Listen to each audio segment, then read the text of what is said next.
ವ್ಯಾಪಾರಿಗಳೇ, ಉದ್ಯಮಿಗಳೇ, ಗ್ರಾಹಕರೇ, ಆಗಿವೆಯಾ ನಿಮ್ಮ ಸಮಸ್ಯೆಗಳು ಕ್ರಾನಿಕ್?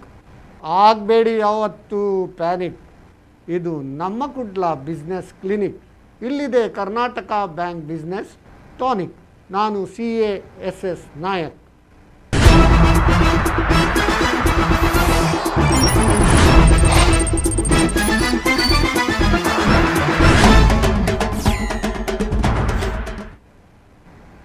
ವೀಕ್ಷಕರೇ, ನಿಮಗೆಲ್ಲರಿಗೂ ಕರ್ನಾಟಕ ಬ್ಯಾಂಕ್ ಬಿಸ್ನೆಸ್ ಟಾನಿಕ್ ಇದರ 114ನೇ ಸಂಚಿಕೆಗೆ ಸ್ವಾಗತ.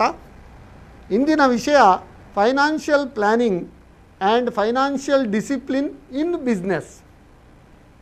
ನಿಮಗೆಲ್ಲರಿಗೂ ತಿಳಿದಿರುವಂತೆ ಫೈನಾನ್ಷಿಯಲ್ ಪ್ಲ್ಯಾನಿಂಗ್ ಎಷ್ಟು ಅವಶ್ಯಕ ಅಂತ ಹೇಳಿದರೆ ಇಂದಿನ ಈ ಸಂದರ್ಭದಲ್ಲಿ ಎಲ್ಲ ಸಂದರ್ಭಗಳಲ್ಲಿ plan to fail is fail to plan is plan to fail ಅಂತ ಹೇಳ್ತಾರೆ. ಅಂದರೆ ನಾವು ಯಾವುದೇ ಒಂದು ಕೆಲಸ ಮಾಡುವಾಗ ಬಿಸ್ನೆಸ್ನಲ್ಲಿರ್ಬೋದು, ಯಾವುದರಲ್ಲಿರ್ಬೋದು, we have to plan properly, otherwise we will fail ಅಂತೇಳಿ. ಸೊ ಅದರ ಬಗ್ಗೆ ಸೂಕ್ತವಾದ ಮಾಹಿತಿಯನ್ನು ಇವತ್ತು ಇರುವರು ತಜ್ಞರು ಕೊಡಲಿದ್ದಾರೆ.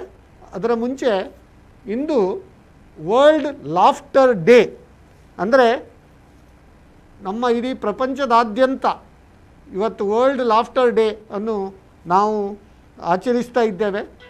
ನಗುವು ಸಹಜದ ಧರ್ಮ, ನಗಿಸುವುದು ಪರಧರ್ಮ, ನಗುತ್ತಾ ನಗಿಸುವುದು ಅತಿಶಯದ ಧರ್ಮ ಅಂತ DVG ಅವರು ಹೇಳಿದ್ದಾರೆ. ಈ ಲಾಫ್ಟರ್ ಥೆರಪಿ ಅಂತೇಳಿ ಕೂಡ ಒಂದು ಹೆಚ್ಚಿನವರು ಕೇಳಿರ್ಬೋದು. ಆ ಲಾಫ್ಟರ್ ಥೆರಪಿಯಿಂದ ನಮ್ಮ ಆರೋಗ್ಯವನ್ನು ಹೇಗೆ ವೃದ್ಧಿಸ್ಕೊಳ್ಬೋದು, ಸದಾ ನಾವು ಹೇಗೆ ನೆಮ್ಮದಿಯಿಂದ ಇರ್ಬೋದು ಅಂತ ಹೇಳ್ತಾ ಈ ವರ್ಲ್ಡ್ ಲಾಫ್ಟರ್ ಡೇಗೆ ಎಲ್ಲರಿಗೂ ನಾನು ಶುಭಾಶಯಗಳನ್ನು ಹೇಳ್ತೇನೆ. ಸೊ ಈಗ ನಮ್ಮ ನಿನ್ನೆ ಮೇ 1 ಕಾರ್ಮಿಕರ ದಿನಾಚರಣೆ, ಅಂದರೆ ಲೇಬರ್ ಡೇ. ಪ್ರಪಂಚದಾದ್ಯಂತ ಮೇ 1 ಲೇಬರ್ ಡೇಯನ್ನು ಆಚರಿಸ್ತಾ ಇದ್ದೇವೆ. ಎಲ್ಲ ಕಾರ್ಮಿಕ ವರ್ಗದವರು ಅವರ ಒಂದು ಶ್ರಮದಿಂದಾಗಿ ನಮ್ಮ ಒಂದು GDP ದೇಶದಿರಲಿ, ಪ್ರಪಂಚದಾದ್ಯಂತ GDP ಹೆಚ್ಚುತ್ತಾ ಉಂಟು.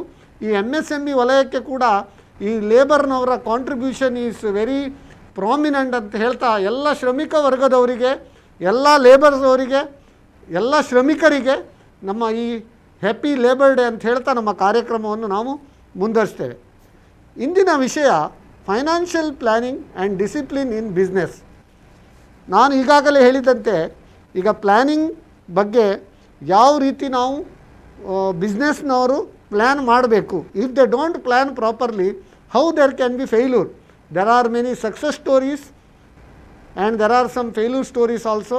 ಕೆಲವು ಎಕ್ಸಾಂಪಲ್ಸನ್ನು ಕೂಡ ನಾವು ನಮ್ಮ ಸ್ಲೈಡ್ಸಲ್ಲಿ ಮುಂದೆ ತೋರಿಸಲಿದ್ದೇವೆ.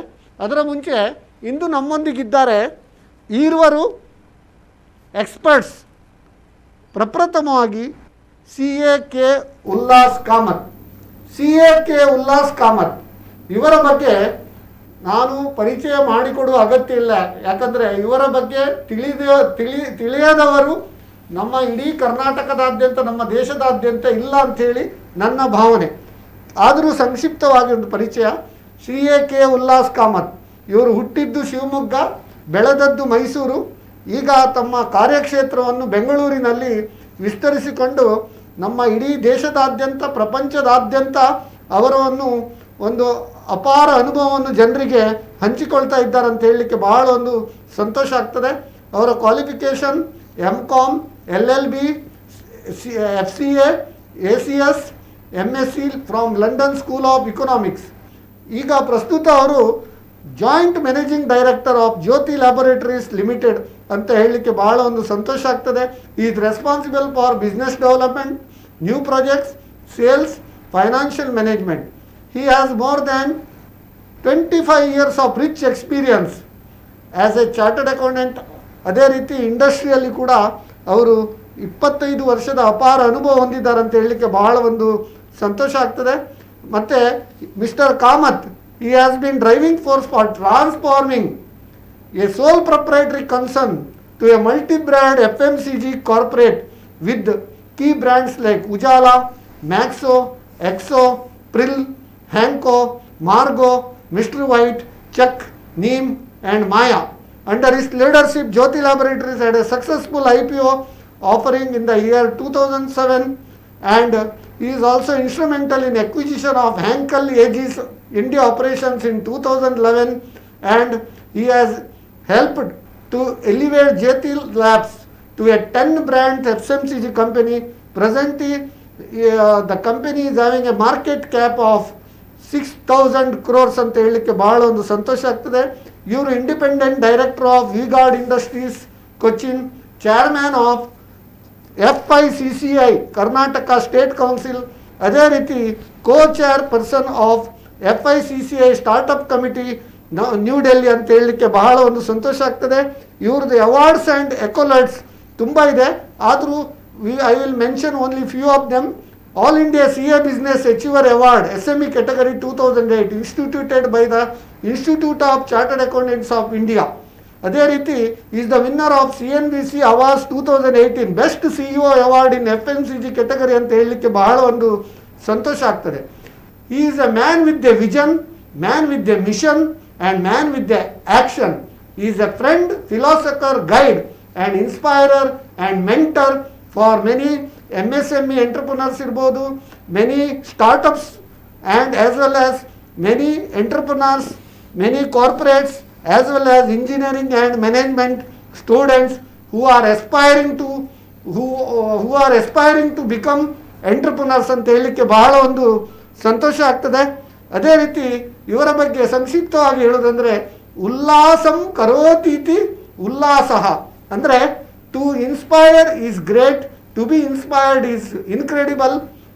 ಅವರ ಒಂದು day to day functioning of is day to day management, ಅದರಲ್ಲಿ ಪ್ರತಿಯೊಬ್ಬರಿಗೆ ಒಂದು ಹುರಿದುಂಬಿಸುವ ಕೆಲಸ ಕೂಡ ಇವರು ಮಾಡ್ತಾರಂತೆ ಹೇಳಲಿಕ್ಕೆ ಸಂತೋಷ ಆಗ್ತದೆ. ಅದೇ ರೀತಿ ಸರ್, ನಿಮಗೆ ಈ financial planning and financial discipline in business ಈ ಕಾರ್ಯಕ್ರಮಕ್ಕೆ ನಮ್ಮ ಎಲ್ಲ ವೀಕ್ಷಕರ ಪರವಾಗಿ ಸ್ವಾಗತ. ಅದೇ ರೀತಿ ನಮ್ಮೊಂದಿಗೆ ಇನ್ನೋರ್ವರಿದ್ದಾರೆ, ರಾಜೇಶ್ ರಾವ್. ರಾಜೇಶ್ ರಾವ್ ನಮ್ಮ is A local for local ಅಂತ ಹೇಳಿದಾಗೆ ಈಸ್ ಬ್ಯಾಂಕಿಂಗ್ ಎಕ್ಸ್ಪರ್ಟ್. ಕಳೆದ 28 ವರ್ಷಗಳಿಂದ ಕೆನರಾ ಬ್ಯಾಂಕಿನಲ್ಲಿ ಅನೇಕ ಕೀ ಬ್ರಾಂಚಸ್ ಇರ್ಬೋದು, ರೀಜನಲ್ ಆಫೀಸ್ ಇರ್ಬೋದು, ಸರ್ಕಲ್ ಆಫೀಸ್ನಲ್ಲಿ ಕ್ರೆಡಿಟ್ ಅಪ್ರೈಸಲ್ ಹಾಗೂ ಕ್ರೆಡಿಟ್ ಮಾನಿಟರಿಂಗ್ ಡಿಪಾರ್ಟ್ಮೆಂಟ್ನಲ್ಲಿ ಕೆಲಸ ಮಾಡಿದ ಒಂದು ಕಾರ್ಯಕ್ಷಮತೆ ಇವರಲ್ಲಿ ಉಂಟು. ಈ specialised in MSMEs and large corporate credit appraisal. ಆದರೂ ಇಂಥ ಒಂದು ಉತ್ತಮ ಹುದ್ದೆಗೆ ತಿಲಾಂಜಲಿಯಲ್ಲಿತ್ತು VRS ತಗೊಂಡು ನಾವು, even though he was all India topper in promotion exam of Canara Bank, still he has resigned the job.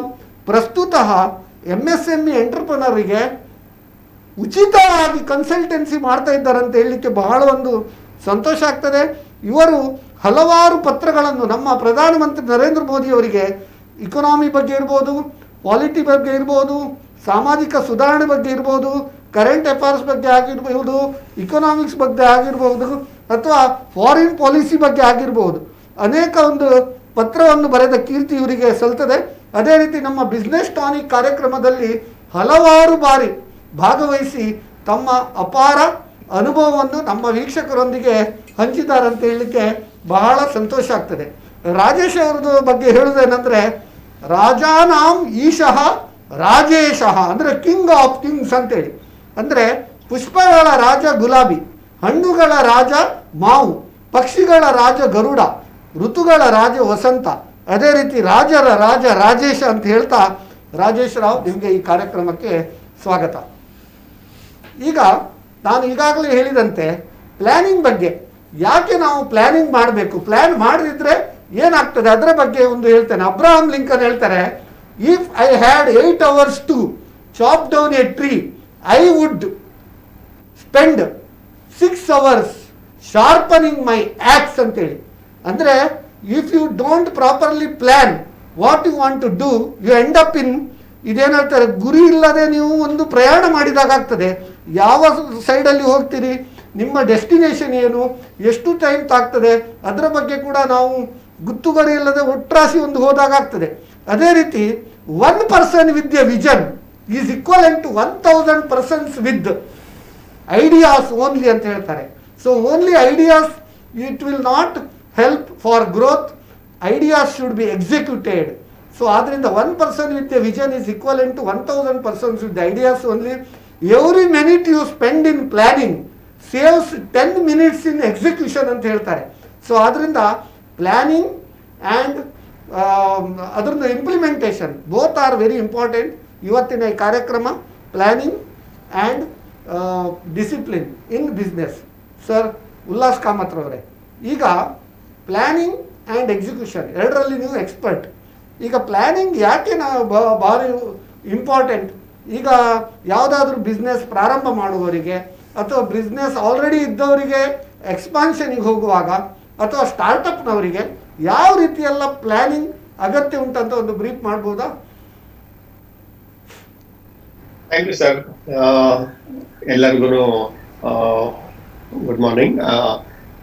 ಎಲ್ಲರೂ ಮನೆಯಲ್ಲಿ ಕೂತ್ಕೊಂಡು ಮಾಸ್ಕ್ ಹಾಕೊಂಡು ಎಲ್ಲರೂ ಸೋಷಿಯಲ್ ಡಿಸ್ಟೆನ್ಸಿಂಗ್ ಮಾಡಿಕೊಂಡು ದಯವಿಟ್ಟು ನಿಮ್ಮ ಹೆಲ್ತ್ ಅನ್ನು ನೋಡ್ಕೊಳ್ಳಿ. Health is very important, life is very important, and subsequent life only livelihood come. So ಎಲ್ಲರೂ ಈ ಕೋವಿಡ್ ಟೈಮಲ್ಲಿ ಎಷ್ಟು ಕೇರ್ಫುಲ್ ಆಗಿರ್ತೀರೋ ಅಷ್ಟು ಒಳ್ಳೇದು. ಸೊ ದಯವಿಟ್ಟು ಇವತ್ತಿನ ಸಿಚುವೇಶನ್ ಏನಿದೆ ಇಂಡಿಯಾದಲ್ಲಾಗ್ಲಿ, ಕರ್ನಾಟಕದಲ್ಲಾಗ್ಲಿ, ಬೆಂಗಳೂರಾಗ್ಲಿ, ಮಂಗಳೂರಾಗ್ಲಿ, ಏನು ಸಿಚುವೇಶನ್ ಹೊರಗಡೆ ಇದೆ ಅದನ್ನ ಕರೆಕ್ಟ್ ಆಗಿ ಮನಸ್ಸಲ್ಲಿ ಸೀರಿಯಸ್ ಆಗಿ ತಗೊಂಡ್ಬಿಟ್ಟು ಒಂದು 2 ವಾರ 3 ವಾರದ ಮಟ್ಟಿಗೆ ಬಹಳ ಕೇರ್ಫುಲ್ ಆಗಿರಿ. Health is very very important. So ನಾಯಕರು ಪ್ರೋಗ್ರಾಮ್ಗೆ ಯಾವಕ್ಕೂ ಬರ್ಲಿಕ್ಕೋ ಬಹಳ ಖುಷಿ, ಯಾಕಂದ್ರೆ ಅವ್ರನ್ನ ಕೇಳೋದೇ ನಮ್ಗೊಂದು ಬಹಳ ಖುಷಿ ಆಗುತ್ತೆ. ಸೊ ಇದೊಂದು ಆಪರ್ಚುನಿಟಿ ನಮ್ಗೆ ಎಸ್ ಎಸ್ ನಾಯಕರು ಹೇಳುವ ರೀತಿ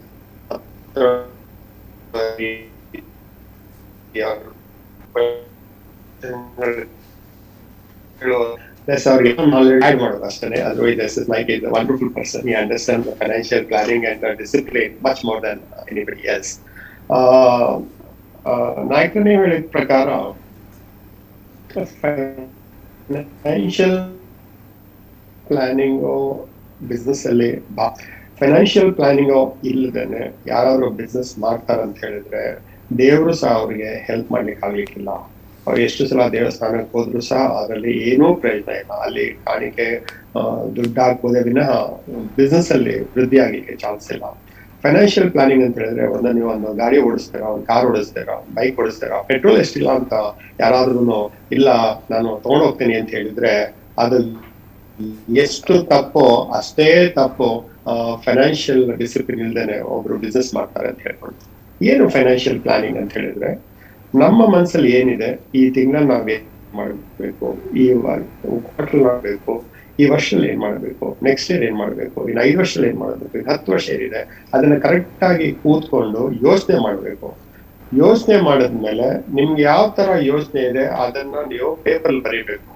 ಆ ಪೇಪರ್ ಬರದ್ಮೇಲೆ ಅದನ್ನ ನೀವು ಆಕ್ಚುಯಲ್ ಆಗಿ ಮಾಡ್ಬೇಕಾದ್ರೆ ಏನು ಡಿಫ್ರೆನ್ಸ್ ಇದೆ. ನಾವ್ ಅನ್ಕೊಂಡ್ವಿ 100 ಟ್ರಕ್ ಮಾರ್ಬೇಕು ಅಂತ ಹೇಳಿ, ನಾವ್ ಬರೀ 10 ಟ್ರಕ್ ಮಾರಿದ್ವಿ, ಏನ್ ತಪ್ಪಾಯ್ತು, ಎಲ್ಲಿ ತಪ್ಪಾಯ್ತು ಅಂತ ಅದನ್ನ ಎವ್ರಿ ಮಂತ್ ಕೂತ್ಕೊಂಡು ಯೋಚನೆ ಮಾಡ್ಕೊಂಡು ಬಂದ್ರೆ ಸುಲಭ ಅಲ್ಲ ಇದು. ಎಲ್ಲಾರು ಒಂದು ಡ್ರೀಮ್ ಇರುತ್ತೆ, ಎಲ್ಲಾರ್ಗು ಒಂದು ನಾವು ಚೆನ್ನಾಗಿ ಬಿಸ್ನೆಸ್ ಮಾಡ್ಬೇಕಂತ ಇರುತ್ತೆ. ಎಲ್ಲಾರು ಪ್ರಾಫಿಟ್ ಬರೋ ದುಡ್ಡೆಲ್ಲಾನು ಪ್ರಾಫಿಟ್ ಅಂತ ಅನ್ಕೊಳ್ತಾರೆ. ಹಾಗಲ್ಲ. ಎಷ್ಟೊಂದ್ ಜನ ಚಿಕ್ಕ ಐಟಮ್ಗಳನ್ನ ಫೈನಾನ್ಷಿಯಲ್ ಪ್ಲಾನಿಂಗ್ ಮಾಡ್ಬೇಕಾದ್ರೆ ಮರ್ತು ಬಿಡ್ತಾರೆ. ಯಾಕಂದ್ರೆ ಕೆಲವ್ರು ಕೆಲಸ ಮಾಡ್ತಾರೆ, ಅವ್ರ ಸಂಬಳನೇ ಲೆಕ್ಕ ತಗೊಳ್ಳೋದಿಲ್ಲ. ಅದು ಫೈನಾನ್ಷಿಯಲ್ ಪ್ಲಾನಿಂಗ್ ಅಲ್ಲ. ನಿಮ್ ಜಾಗದಲ್ಲಿ ಯಾರಾದ್ರೂ ಕೂತ್ಕೊಂಡಿದ್ರೆ ನೀವು ಸಂಬಳ ಕೊಡ್ತೀರಾ, ಸೊ ಆ ಸಂಬಳ ಲೆಕ್ಕ ತಗೋಬೇಕು. ಎಷ್ಟೊಂದ್ ಜನ ಅವರ ಬಿಲ್ಡಿಂಗ್ ಅಲ್ಲೇನೆ ಆಫೀಸ್ ಮಾಡ್ಕೊಳ್ತಾರೆ, ಆ ಬಿಲ್ಡಿಂಗ್ ಒಂದು ರೆಂಟ್ ಇದೆ ಅಂತ ಅವರು ಲೆಕ್ಕ ತೊಗೊಳ್ಳೋದಿಲ್ಲ. ನೀವು ಬೇರೆ ಕಡೆ ನೀವು ಏನಾದ್ರೂ ವ್ಯಾಪಾರ ಮಾಡಿದ್ರೆ ರೆಂಟ್ ಕೊಡ್ಬೇಕಾಗುತ್ತೆ. ನಿಮ್ ಜಾಗ ಅಂತ ರೆಂಟ್ ಕೊಡದೆ ಅದನ್ನ ಪರವಾಗಿಲ್ಲ ನಮ್ದೇ ಬಿಲ್ಡಿಂಗ್ ಅಂತ ಹೇಳಿದ್ರೆ ಶಾರ್ಟ್ ಟರ್ಮ್ಗೆ ಸರಿ, ಬಟ್ ಲಾಂಗ್ ಟರ್ಮ್ ಇದು ಫೈನಾನ್ಷಿಯಲ್ ಪ್ಲಾನಿಂಗ್ ಅಂತ ನಾವು ಹೇಳುದಿಲ್ಲ. ಮೂರನೇದಾಗಿ ಏನಾಗುತ್ತೆ ಅಂತ ಹೇಳಿದ್ರೆ ನಾವು ಚಿಕ್ಕ ಕಾಸ್ಟ್ ಅನ್ನ ನಾವು ಮರ್ತಿರ್ತೀವಿ, ದೊಡ್ಡ ಕಾಸ್ಟ್ ಅನ್ನ ಆಮೇಲೆ ನೋಡೋಣ ಅಂತ ಹೇಳ್ತೀವಿ. ಅದು ತಪ್ಪು. ಸೊ ಸಿಂಪಲ್ ಆಗಿ ಹೇಳ್ಬೇಕಂತ ಹೇಳಿದ್ರೆ ಬಿಸ್ನೆಸ್ ಅಲ್ಲಿ ಏನು ನಮಗೆ ಪ್ರಾಫಿಟ್ ಇದೆ, ಆ ಪ್ರಾಫಿಟ್ ನಮ್ಗೆ ಬಂದಿದ್ಯಾ, ನಾವು ಈ ತಿಂಗಳಲ್ಲಿ, ಈ 3 ತಿಂಗಳಲ್ಲಿ, ಈ ವರ್ಷದಲ್ಲಿ ಎಷ್ಟು ಸೇಲ್ಸ್ ಮಾಡ್ಬೇಕು, ಅದು ಯಾವ ತರ ಮಾಡ್ಬೇಕು, ಅದಕ್ಕೆ ಯಾವ ತರ ನಾವು ಪ್ಲಾನಿಂಗ್ ಮಾಡ್ಬೇಕು. ವರ್ಕಿಂಗ್ ಕ್ಯಾಪಿಟಲ್ ಪ್ಲಾನಿಂಗ್ ಇರ್ಲಿ, ಇಲ್ಲ ಅದಕ್ಕೆ ಹಣ ಇಲ್ಲಿಂದ ತಗೊಂಡ್ಬರ್ಬೇಕು, ಬ್ಯಾಂಕಿಂದ ಲೋನ್ ತಗೊಂಡ್ಬರ್ಬೇಕಾ, ಹೊರಗಡೆ ಈಕ್ವಿಟಿ ತರಬೇಕಾ, ಅದೆಲ್ಲಾನು ಮಾಡ್ಕೊಂಡು ಒಂದು ಜಾತಕ ಬರದಾಗೆ ಬರೀಬೇಕು ನೀಟಾಗಿ.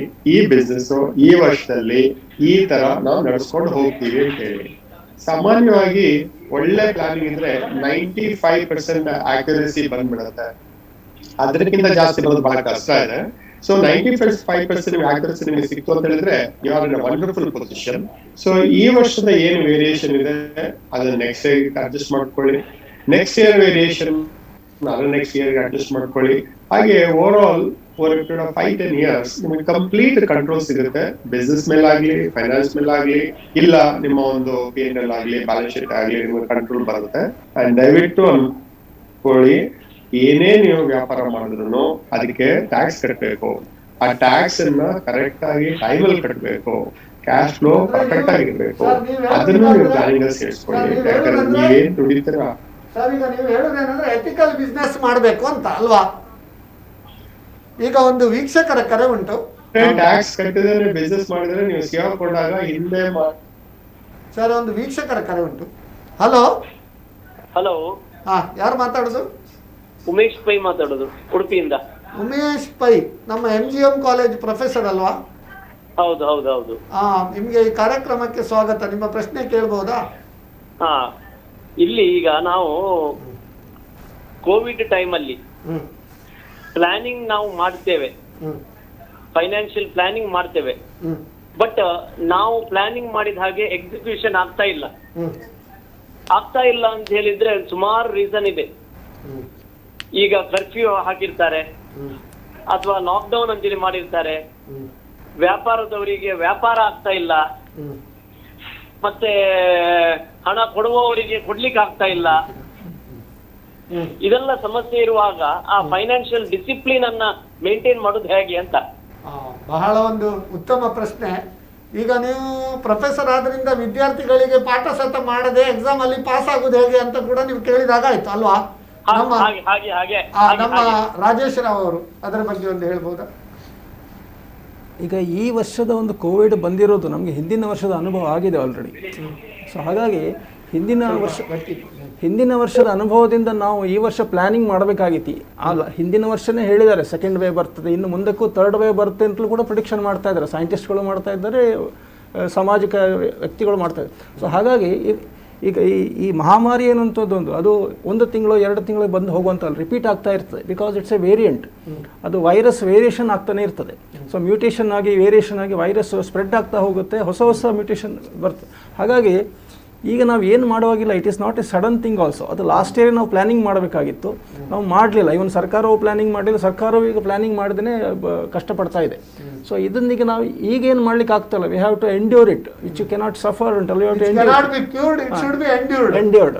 ಸೊ ಇನ್ನೊಂದು ಇರಬೇಕು. ಈಗ ಎಸ್ಪಿರೇಷನ್ ಹೈ ಮಾಡಿ ಎಕ್ಸ್ಪಾನ್ಷನ್ ಏನು ಕ್ಯಾಶ್ ಫ್ಲೋ ಎಲ್ಲ ಏನಿದೆ ಮಿನಿಮಮ್ ಏನು ಮೇಂಟೈನ್ ಮಾಡಿಕೊಂಡು, ಜಾಸ್ತಿ ಹೈ ಎಕ್ಸ್ಪೆಕ್ಟೇಷನ್ ಇಟ್ಕೊಂಡು ಬಿಸ್ನೆಸ್ ಮಾಡೋದು, ಕ್ರೆಡಿಟಲ್ಲಿ ಕೊಡೋದು, ಇದೆಲ್ಲ ಮಾಡಲಿಕ್ಕಿಲ್ಲ. ಜಾಸ್ತಿ ಕೇಳಲಿಕ್ಕೆ ಹೋಗಬೇಡಿ ಡೀಲರ್ಸ್ಗಳ ಹತ್ರ, ಅವ್ರ ಹತ್ರ ದುಡ್ಡಿಲ್ಲ. There is no cash flow in the system. Future relationship ಹಾಳಾಗ್ತದೆ. ಸೊ ಈಗ ಕೀಪ್ ಲೋ ಅಂತ ಹೇಳ್ತೀವಿ ನಾವು ಯಾವಾಗಲೂ. When the tide is high you keep low ಅಂತ ಹೇಳಿ. ಸೊ ಹೀಗಾಗಿ 1-2 ತಿಂಗಳು, ಇದು ಈ ಮೇ ತಿಂಗಳಲ್ಲಿ ಸಂಪೂರ್ಣವಾಗಿರ್ತದೆ ಅಂತ ಹೇಳಿದ್ದಾರೆ ವಿಜ್ಞಾನಿಗಳು. ಜೂನಲ್ಲಿ ಸ್ವಲ್ಪ ಸ್ಟೆಬಿಲೈಸ್ ಆಗ್ಬೋದು, ಜುಲೈನಲ್ಲಿ ಸ್ವಲ್ಪ ಪಿಕಪ್ ಆಗ್ಬೋದು ಅಂತ ಸೂಚನೆ ಇದೆ business.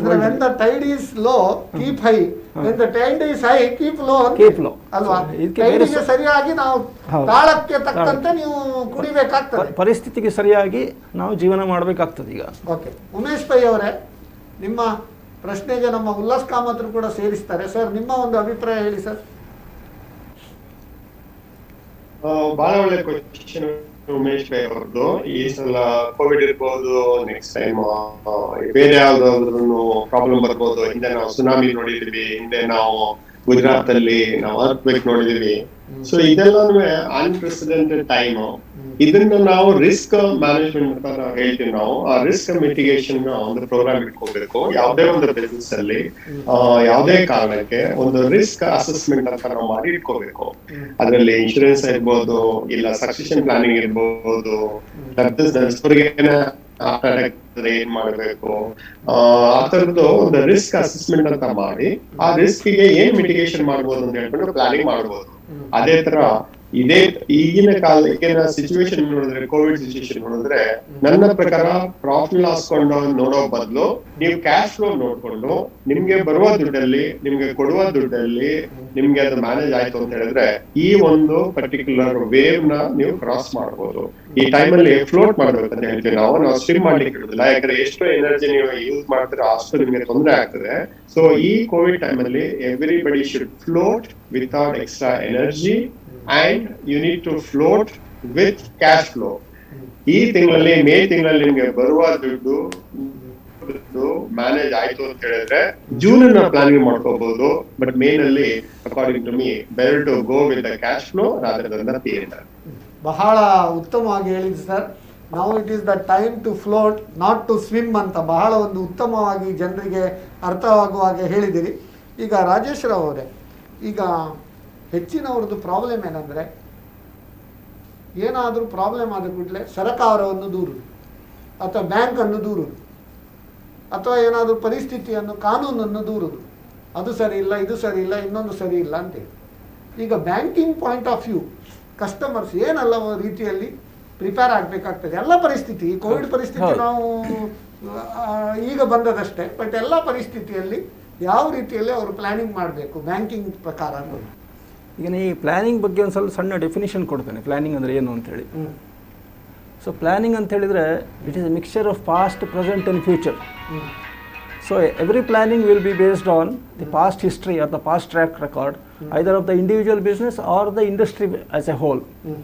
And it is based on the present realities of business, of that particular industry or the business. Then the future prospects, how the industry will function in the next 1 or 2 years, 3 years ಹೀಗೆ. So ಹೀಗೆ ಈ ಮೂರನ್ನು combine ಮಾಡಿ ಮಾಡುವಂಥದ್ದೇ planning ಅಂತ ಹೇಳಿ. So ಈ past, present, ಫ್ಯೂಚರನ್ನು mix ಮಾಡಿ ಒಂದು ಪ್ಲ್ಯಾನಿಂಗನ್ನು ಹೇಗೆ ಇಂಪ್ಲಿಮೆಂಟ್ ಮಾಡ್ತೀವಿ ಅದನ್ನೇ ಡಿಸಿಪ್ಲಿನ್ಡ್ ಬಿಸ್ನೆಸ್ ಅಂತ ಹೇಳುವಂಥದ್ದು. So as per planning you function, you implement, that is called discipline. So coming to that requirements of the bank, planning ಮಾಡ್ಲಿ ಪ್ರಕಾರ ನೀವು ಫಂಕ್ಷನಿಂಗ್ ಮಾಡ್ಲಿಕ್ಕೆ ಆಗದಿದ್ರೆ you should prepare for plan B, plan C ಕೂಡ ಅಲ್ವಾ? ಅದೇ ಈಗ ಸೀದಾ ದಾರಿಯಲ್ಲಿ ಬ್ಲಾಕ್ ಆದ್ರೆ ಬೇರೆ ದಾರಿಯಲ್ಲಿ ಹುಡುಕಬೇಕು, ಗುರಿ ತಲುಪುವುದು ಇಂಪಾರ್ಟೆಂಟ್. ಅದು ಕಂಟಿಂಜೆನ್ಸಿ ಪ್ಲಾನಿಂಗ್ ಅಂತ ಬರ್ತದೆ ಹಾಗೆ. So coming back to the banking requirements, ನಾವೀಗ ಒಂದು ವೀಕ್ಷಕರ ಕರೆ ಉಂಟು. ಹಲೋ ಹಲೋ, ಯಾರು ಮಾತಾಡೋದು? ಹಲೋ ಹಲೋ ಹಲೋ, ನಾನು ವಿಶ್ವನಾಥ್ ಶೆಟ್ಟಿ ಮಾತಾಡೋದು ಕೊಲ್ಯದಿಂದ. ವಿಶ್ವನಾಥ್ ಶೆಟ್ಟಿ ಕೊಲ್ಯ, ನಿಮ್ಮ ಪ್ರಶ್ನೆ ಕೇಳಬಹುದಾ? ಕೊಲ್ಯದಿಂದ ಮಾತಾಡೋದು. ಹಲೋ, ನೀವೇನ್ ಮಾಡ್ತಾ ಇದ್ದೀರಿ ಸ್ವಾಮಿ? ಏನ್ ಮಾಡ್ತಾ ಇದ್ದೀರಿ ನೀವು? ನಾನು ಒಬ್ಬ ರಿಟೈರ್ಡ್ ಎಂಪ್ಲಾಯ್ ಸರ್. ರಿಟೈರ್ಡ್. ಹೇಳಿ, ನಿಮ್ಮ ಪ್ರಶ್ನೆ ಕೇಳಿ ಸರ್. ಈಗ ನಾವು ನಿಮ್ಮ ಕಾರ್ಯಕ್ರಮ ಬಹಳ ಒಳ್ಳೆ ಕಾರ್ಯಕ್ರಮ ಮಾಡ್ತಾ ಇದ್ರಿ. ಥ್ಯಾಂಕ್ಸ್. ನಾನಂತ ಹೇಳುದಂದ್ರೆ ಈ ಲಾಕ್ ಡೌನ್ ಎಲ್ಲ ಮಾಡುದು ಇದರಿಂದ ಈ ಕಾರ್ಮಿಕರಿಗೆ ತುಂಬಾ ಬೇಕು. ಅಂದ್ರೆ ಹೇಳಿ ಕಾರ್ಮಿಕರಿಗೆ ಕೆಲಸ ಇಲ್ಲ. ಇನ್ನೊಂದು ಕಡೆಯಿಂದ ಕೃಷಿಕರಿಗೆ ಬೆಳೆ ಬೆಳೆಯುತ್ತೆ ಎಲ್ಲ ಆತ್ಮಹತ್ಯೆಗಳು ಜಾಸ್ತಿ ಆಗ್ತದೆ ಇರ್ತಾರೆ. ಹಾಗಾಗಿ ನಾವು ಹೇಳುವ ನನ್ನ ಒಂದು ಒಪಿನಿಯನ್ ಏನಂತ ಹೇಳಿದ್ರೆ, ಈ ಲಾಕ್ ಡೌನ್ ಅನ್ನು ಕಡಿಮೆ ಮಾಡಿ ಆದಷ್ಟು ಅಲ್ಲಿ ಪೊಲೀಸ್ ಇಲಾಖೆ, ಪೊಲೀಸ್ ಸ್ಟಾಫ್ ಅನ್ನು ನಿಯೋಜಿಸಬಹುದಲ್ಲ ಆ ಅಂಗಡಿಗಳ ಎದುರಲ್ಲಿ. ಆಗ ಅವರು ಮೊದಲು ಸ್ವಲ್ಪ ಸ್ಟಾರ್ಟಿಂಗ್ ಹಾಗೆ ಮಾಡಿದ್ರು. ಆದ್ರೆ ಈಗ ಏನ್ ಮಾಡಿದಾರೆ ಅಂದ್ರೆ ಪೊಲೀಸರು ಹೊರಗಿಲ್ಲ, ಅಂಗಡಿಯಲ್ಲಿ ಜನರು ಅವರ ಖುಷಿ ಹೋಗ್ತಾರೆ, ರಶ್ ಮಾಡ್ತಾರೆ. ಅದು ಒಂದೊಂದು ದಿವಸ ನೀವು ಅಂಗಡಿ ಓಪನ್ ಇದ್ರೆ ಅದೇನಾಗ್ತದೆ ಅಂತ ಹೇಳಿದ್ರೆ ಒಬ್ಬರಿಗೆ ಜನ ಎಲ್ಲ ರಶ್ ಮಾಡ್ತಾರೆ ಒಂದು ದಿವಸ ಹೋಗಿ. ಅಲ್ಲ, ಈಗ ನಿಮ್ಮ ಪ್ರಶ್ನೆ ಹೇಳಿ. ಪ್ರಶ್ನೆ ಅಂದ್ರೆ ಅದನ್ನೇ ಆ ಲಾಕ್ ಡೌನ್ ಕಡಿಮೆ ಮಾಡಿ ಆದಷ್ಟು ಜನರಿಗೆ ಆದಷ್ಟು ಫ್ರೀ ಆಗಿ ಹೋಗುವ ಹಾಗೆ ಮಾಡಿದ್ರೆ ಏನು ಅಂತ. ಆಯ್ತು, ನಮ್ಮ ಉಲ್ಲಾಸ್ ಕಾಮತ್ ಅವ್ರು ಹೇಳ್ತಾರೆ, ಕಾರ್ಮಿಕರಿಗೆ ಕೆಲಸ ಇಲ್ಲ, ಕೃಷಿಕರಿಗೆ ಬೆಲೆ ಇಲ್ಲ, ಅದೆಲ್ಲ ಬರ್ಬೇಕಾದ್ರೆ ಲಾಕ್ ಡೌನ್ ತೆಗೆದು ಫುಲ್ ಫ್ರೀ ಮಾಡಿ ಹೇಳಿದವರು. ಅದರ ಬಗ್ಗೆ ಹೇಳಿ ಸರ್. ಅದಕ್ಕೆ ಏನಾದ್ರು ಪರಿಹಾರ ಅಂತ? ನಾನು ಪೊಲಿಟಿಷಿಯನ್ ಅಲ್ಲ, ನಾನು ಬಿಸ್ನೆಸ್ ಮ್ಯಾನ್. ಆದ್ರೆ ಲಾಕ್ ಡೌನ್ ಇಂದ ಎಷ್ಟು ಇಂಪ್ಯಾಕ್ಟ್ ಆಗುತ್ತೆ ಅದು ಎಲ್ಲಾರಿಗೂ ಗೊತ್ತಿದೆ. ಡೈಲಿ ಕೆಲಸ ಮಾಡೋರಿಗೆ ಬಹಳ ಇಂಪ್ಯಾಕ್ಟ್ ಆಗುತ್ತೆ. ಆದ್ರೆ ಎಲ್ಲಿ ತನಕ ಜನಗಳಿಗೆ ಸೆಲ್ಫ್ ಡಿಸಿಪ್ಲಿನ್ ಇಲ್ಲ, ನೀವೀಗ ಹೇಗೆ ಫೈನಾನ್ಷಿಯಲ್ ಡಿಸಿಪ್ಲಿನ್ ಅಂತ ಹೇಳಿದ್ರಿ, ಅದ್ರ ಸೆಲ್ಫ್ ಡಿಸಿಪ್ಲಿನ್ ಇಲ್ಲ, ಇದಕ್ಕೆ ಯಾವ ಗವರ್ಮೆಂಟ್ ಸಹ ಹೆಲ್ಪ್ ಮಾಡ್ಲಿಕ್ಕೆ ಆಗುದಿಲ್ಲ. ಯಾವ ಹೊರದೇಶದವರು ಬಂದು ಆಕ್ಷನ್ ನಮ್ಗೆ ಕೊಡ್ಲಿಕ್ಕೆ ಆಗುದಿಲ್ಲ. ಗವರ್ಮೆಂಟ್ ಪ್ರತಿ ಸಲ ಎಲ್ಲಾ ಫೋನಲ್ಲಿ ಹೇಳಿದ್ದಾರೆ ಮಾಸ್ಕ್ ಹಾಕೊಳ್ಳಿ, ಎಲ್ಲಾ ಫೋನ್ ಹೇಳಿದ್ದಾರೆ ಕೈ ತೊಳ್ಕೊಳ್ಳಿ, ಎಲ್ಲಾ ಫೋನಲ್ಲೂ ಹೇಳಿದ್ದಾರೆ 10 ಸಲ 11 ಸಲ ಪರೀಕ್ಷೆ ಮಾಡಿದಾಗಲೂ ಸಹ ಸೋಷಿಯಲ್ ಡಿಸ್ಟೆನ್ಸಿಂಗ್ ಮಾಡಿ ಅಂತ ಹೇಳಿ. ಆದ್ರೆ ನಮ್ಮವರು ಟಿವಿ ನಾವು ನೋಡಿದೀವಿ, ಸಿಟಿಯಲ್ಲಿ ನಾವು ನೋಡಿದೀವಿ, ಮಾಸ್ಕ್ ಅನ್ನ ಜೋಬಲ್ಲಿ ಇಟ್ಕೊಂಡು ಮಾಸ್ಕ್ ಅನ್ನ ಚಿನ್ ಮೇಲೆ ಇಟ್ಕೊಂಡು, ಆಗ ಅವರಿಗೆ ಡಿಸಿಪ್ಲಿನ್ ಇಲ್ಲದೆ ಹೋದ್ರೆ ಈಗ ಗವರ್ಮೆಂಟ್ ಏನ್ ಮಾಡ್ಲಿಕ್ಕೆ ಆಗ್ತದೆ? ಜನಗಳು ಸಾಯ್ತಾ ಇದ್ದಾರೆ, ಆಕ್ಸಿಜನ್ ಇಲ್ಲ, ಮೆಡಿಸಿನ್ ಇಲ್ಲ, ಹಾಸ್ಪಿಟಲ್ ಅಲ್ಲಿ ಬೆಡ್ ಇಲ್ಲ. ಇನ್ನು ಹೇಗೆ ಅವರು ನೋಡ್ಕೊಳ್ಳೋದು ಅಂತ ಹೇಳಿದ್ರೆ, ಆಯ್ತು ಊಟ ತಿಂಡಿ ಆಮೇಲೆ ನೋಡೋಣ, ಫಸ್ಟ್ ನೀವು ಮನೇಲಿ ಕೂತ್ಕೊಳ್ಳಿ ಅಂತ ಹೇಳೋಸ್ಕರ ಲಾಕ್ ಡೌನ್ ಮಾಡಿರೋದು. ಯಾವ ಗವರ್ಮೆಂಟ್ ಸಹ ಲಾಕ್ ಡೌನ್ ಮಾಡಿ ಅಡ್ವಾಂಟೇಜ್ ಇಲ್ಲ. ಗವರ್ಮೆಂಟ್ ಗೆ ಸಂಬಳ ಕೊಡ್ಲಿಕ್ಕೆ ಹಣ ಇಲ್ಲ. ನಾವು ವ್ಯಾಪಾರ ಮಾಡ್ತೀವಿ ಅದರಲ್ಲಿ 18% ಗವರ್ಮೆಂಟ್ ಗೆ ಹೋಗುತ್ತೆ. ವ್ಯಾಪಾರ ಕಮ್ಮಿ ಆದ್ರೆ ಗವರ್ಮೆಂಟ್ ಗೆ ಲಾಸ್ ಆಗುತ್ತೆ. ಆದ್ರೂ ಸಹ ನಾವು ಆಸ್ ಎ ಸಿಟಿಸನ್ ಇಷ್ಟು ಸಲ ಹೇಳಿದ ಮೇಲೂ ಸಹ 1 ವರ್ಷ ಆದ್ರೂ ಸಹ ನಮ್ಗೆ mask, sanitiser, hand washing, social distancing ಬಗ್ಗೆ ಗೊತ್ತಾಗಿಲ್ಲ ಅಂತ ಹೇಳಿದ್ರೆ ಅದಕ್ಕೆ ಏನು ಸೊಲ್ಯೂಷನ್ ಇಲ್ಲ ಸರ್. ಒಂದೇ ಸೊಲ್ಯೂಷನ್ ಸೆಲ್ಫ್ ಡಿಸಿಪ್ಲಿನ್. ಅಂದ್ರೆ ನೀವು ಹೇಳುದು last down is the last resort adapted by the government. ಆದ್ರಿಂದ ಈ ಲಾಸ್ಟ್ ರಿಸಾರ್ಟ್ ಅನ್ನು ಹೊಟ್ಟೆ ನೋವು ಆದಾಗ ನಾವು ಲಾಡು ತಿನ್ಲಿಕ್ಕೆ ಆಗುದಿಲ್ಲ, ಕಹಿ ಮದ್ದನ್ನೇ ತಗೊಳ್ಬೇಕಂತ ನೀವು ಹೇಳುದು. ವಿಶ್ವನಾಥ್ ಶೆಟ್ಟರಿಗೆ ಕರೆ ಮಾಡಿದಕ್ಕೆ ಧನ್ಯವಾದಗಳು. ಈಗ ಹೊಟ್ಟೆ ನೋವಿನ ಪರಿಸ್ಥಿತಿ, ಆದ್ರಿಂದ ಕಹಿ ಮದ್ದು ಕುಡಿಲೇಬೇಕು, ನಮ್ಮ ಹೊಟ್ಟೆ ನೋವು ವಾಸಿ ಆಗ್ಬೇಕಂದ್ರೆ ಅಂತೇಳಿ ಹೇಳ್ತೇನೆ. ಈಗ ರಾಜೇಶ್ ರವರೇ, ಬ್ಯಾಂಕಿಂಗ್ ಬಗ್ಗೆ ನೀವು ಹೇಳ್ತಾ ಇದ್ರಿ, ಅದರ ಬಗ್ಗೆ ನೀವು ಒಂದು ಹೇಳಿ, ಏನೆಲ್ಲ ಪ್ಲಾನಿಂಗ್ ಮಾಡ್ತೀವಿ? As a banker what we expect from A business man ಅಂತ. ಹೌದು. ಮೊದಲನೇದಾಗಿ ನಾನು ಹೇಳ್ತೇನೆ, ಇದರ ರೋಲ್ 3 ಜನರದ್ದಿದೆ. ಒಂದು ಸರ್ಕಾರದ್ದಿದೆ, ಒಂದು ಪರ್ಟಿಕ್ಯುಲರ್ ಎಂಟರ್ಪ್ರಿನರ್ ಇದೆ, 3ನೇದು ಚಾರ್ಟರ್ಡ್ ಅಕೌಂಟೆಂಟ್. ಇದು ಈ 3 ಜನವು ಸರಿಯಾಗಿ ಅಡ್ವೈಸ್ ಮಾಡಿದರೆ, ಫ್ಯಾಸಿಲಿಟೇಟ್ ಮಾಡಿದರೆ ಯಾವುದೇ ಬಿಸ್ನೆಸ್ ಮಾಡಲಿಕ್ಕೆ ತೊಂದರೆ ಆಗೋದಿಲ್ಲ. ಒಂದು. ಸೊ ಮುಖ್ಯವಾಗಿ ನಾವು ಬ್ಯಾಂಕ್ನವ್ರು ಏನು ಕೇಳೋದು, ಒಂದು ಪ್ರಪೋಸಲ್ ಬಂದಾಗ ಪ್ರಾಜೆಕ್ಟ್ ರಿಪೋರ್ಟ್ ತಂದಿದ್ದೀರಾ ಅಂತ ಕೇಳ್ತೀವಿ ನಾವು. ಸೊ ಆ ಪ್ರಾಜೆಕ್ಟ್ ರಿಪೋರ್ಟನ್ನು ಮಾಡೋರು ಯಾರು? ಚಾರ್ಟರ್ಡ್ ಅಕೌಂಟೆಂಟ್ಗಳು. ಸೊ ಚಾರ್ಟರ್ಡ್ ಅಕೌಂಟೆಂಟ್ಗಳಿಗೆ ಬ್ಯಾಂಕಿಂಗ್ ರಿಕ್ವೈರ್ಮೆಂಟ್ ಮತ್ತು ವರ್ಕಿಂಗ್ ಕ್ಯಾಪಿಟಲ್ ಬಗ್ಗೆ, ಟರ್ಮ್ ಲೋನ್ ಬಗ್ಗೆ, ಇಂಡಸ್ಟ್ರಿ ರಿಸ್ಕ್ಗಳ ಬಗ್ಗೆ, ಮ್ಯಾನೇಜ್ಮೆಂಟ್ ಬಗ್ಗೆ ಜ್ಞಾನ ಇದ್ದರೆ, ಅಂಥ ಒಂದು ಪ್ರಪೋಸಲ್ಸ್ಗಳನ್ನು ಸರಿಯಾಗಿ ಅವರು ಪ್ರೊಸೆಸ್ ಮಾಡಿದರೆ, ಪ್ರಾಜೆಕ್ಟ್ ರಿಪೋರ್ಟ್ಸ್ ಚೆನ್ನಾಗಿದ್ದರೆ, ಅದು ವಯಬಲ್ ಅಂತ ಹೇಳಿ ಬ್ಯಾಂಕಿನವರಿಗೆ ಗೊತ್ತಾದರೆ, ಆವಾಗ ಬ್ಯಾಂಕಿನವರು ಫಂಡಿಂಗ್ ಮಾಡ್ತಾರೆ. ಸೊ ಯಾವುದೇ ಪ್ರಪೋಸಲ್ನಲ್ಲಿ 2 ಇರ್ತದೆ, ಒಂದು ಟೆಕ್ನಿಕಲ್ ವಯಬಿಲಿಟಿ ಅಂತ ಇರ್ತದೆ, ಫಿಸಿಬಿಲಿಟಿ ಮತ್ತು ಫೈನಾನ್ಷಿಯಲ್ ವಯಬಿಲಿಟಿ ಅಂತ ಹೇಳಿ. ಸೊ ಈ 2 ಆಸ್ಪೆಕ್ಟನ್ನು ಎಲ್ಲ ಪ್ರಾಜೆಕ್ಟ್ ರಿಪೋರ್ಟ್ಗಳಲ್ಲಿ ಚಾರ್ಟರ್ಡ್ ಅಕೌಂಟೆಂಟ್ಗಳು ಅನಲೈಸ್ ಮಾಡಬೇಕು. ಒಂದು ಟೆಕ್ನಿಕಲ್, ಇನ್ನೊಂದು ಫೈನಾನ್ಷಿಯಲ್, ಇನ್ನೊಂದು ಮಾರ್ಕೆಟಿಂಗ್. ಅದು ಕೂಡ ಹೌದು. ಸೊ ಇದು 3 ವಿಭಾಗಗಳಲ್ಲಿ ಒಂದು ಪ್ರಾಜೆಕ್ಟ್ ರಿಪೋರ್ಟನ್ನು ಅನಲೈಸ್ ಮಾಡಬೇಕು. ಸೊ ಸಾಮಾನ್ಯವಾಗಿ ಏನು ಮಾಡ್ತಾರೆ ಚಾರ್ಟರ್ಡ್ ಅಕೌಂಟ್ಗಳು, ಕ್ರಿಟಿಕಲ್ ಅನಾಲಿಸಿಸ್ ಇರುವುದಿಲ್ಲ ಪ್ರಾಜೆಕ್ಟ್ ರಿಪೋರ್ಟ್ಗಳಲ್ಲಿ. ಕೇವಲ ಒಂದು ಫಿಗರ್ಸ್ಗಳನ್ನು ಮಾತ್ರ ಸಬ್ಮಿಟ್ ಮಾಡಿ ನಮ್ಮದು ಪ್ರಾಜೆಕ್ಟ್ ರಿಪೋರ್ಟ್ ಮುಗೀತು ಅಂತ ಹೇಳ್ತಾರೆ. ಅದು ತಪ್ಪದು. ಪ್ರತಿಯೊಂದು ಪ್ರಾಜೆಕ್ಟ್ ರಿಪೋರ್ಟಿಗೆ ನಾವು ಹೇಳ್ತೇವೆ project viability report. Viability should be there. Viability ಅಂದ್ರೆ ಯಾವ ರೀತಿ ನೀವು ಹೇಳಿದಾಗೆ technical viability, financial viability, marketing viability, ಮತ್ತೆ ಪ್ರಮೋಟರ್ಸ್ ಇದು ಬ್ಯಾಕ್ ಗ್ರೌಂಡ್ ಅವ್ರದ್ದು ಕೂಡ ಅದೇ ಶುಡ್ ಬಿ, ಅವರು ಕೂಡ ಪ್ರಮೋಟರ್ ಶುಡ್ ಬಿ ವಯಬಲ್. ಆವಾಗ ಎನಿ ಇದು ಸಕ್ಸಸ್ ಆಗ್ತದೆ ಅಂತ ಬ್ಯಾಂಕಿಂಗ್ ಎಕ್ಸ್ಪೆಕ್ಟ್ ಮಾಡ್ತಾರೆ. ಮತ್ತೆ ಇನ್ನೊಂದಿದೆ, ಯಾವುದೇ ಒಂದು ಬಿಸ್ನೆಸ್ ಆಗ್ಬೇಕಾದ್ರೆ 4 ಚಕ್ರಗಳು ಅಂತ ಹೇಳ್ತೇವೆ ಒಂದು ಬಿಸ್ನೆಸ್ಗೆ. It is called the 4 wheels of management of a business. That is money management, material management, manpower management and marketing management. So ಈ 4 ಆಸ್ಪೆಕ್ಟ್ಸ್ಗಳನ್ನು ಸಹ ಪ್ರಾಜೆಕ್ಟ್ ರಿಪೋರ್ಟಲ್ಲಿ ಅನಲೈಸ್ ಮಾಡಬೇಕು. ಸೊ ಇದನ್ನೆಲ್ಲ ಅದಕ್ಕೆ ಸಂಬಂಧಪಟ್ಟ ಕೆಲವು ರೇಷಿಯೋಸ್ಗಳೆಲ್ಲ ಇದೆ. ಫಾರ್ ಎಕ್ಸಾಂಪಲ್ ಈಗ ಸಾಮಾನ್ಯವಾಗಿ ವರ್ಕಿಂಗ್ ಕ್ಯಾಪಿಟಲ್, ಟರ್ಮ್ ಲೋನ್ ಅಂತ ಇರುವಂಥದ್ದು ಬ್ಯಾಂಕಿಂಗ್ ಫೈನಾನ್ಸ್ನಲ್ಲಿ. ಸೊ ಈ ಕೆಲವು ರೇಷಿಯೋಸ್ಗಳೆಲ್ಲ ಇದೆ, ಅಂದರೆ ಎಷ್ಟಿರಬೇಕು ಅಂತ. ರೇಷಿಯೋ ಬಗ್ಗೆ ನಾವೀಗ ಮಾತಾಡುವ.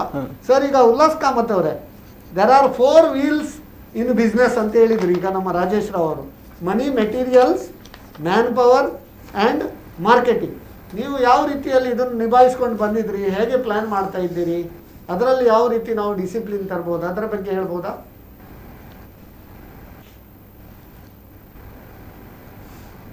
Ullas Kamath sir, hello.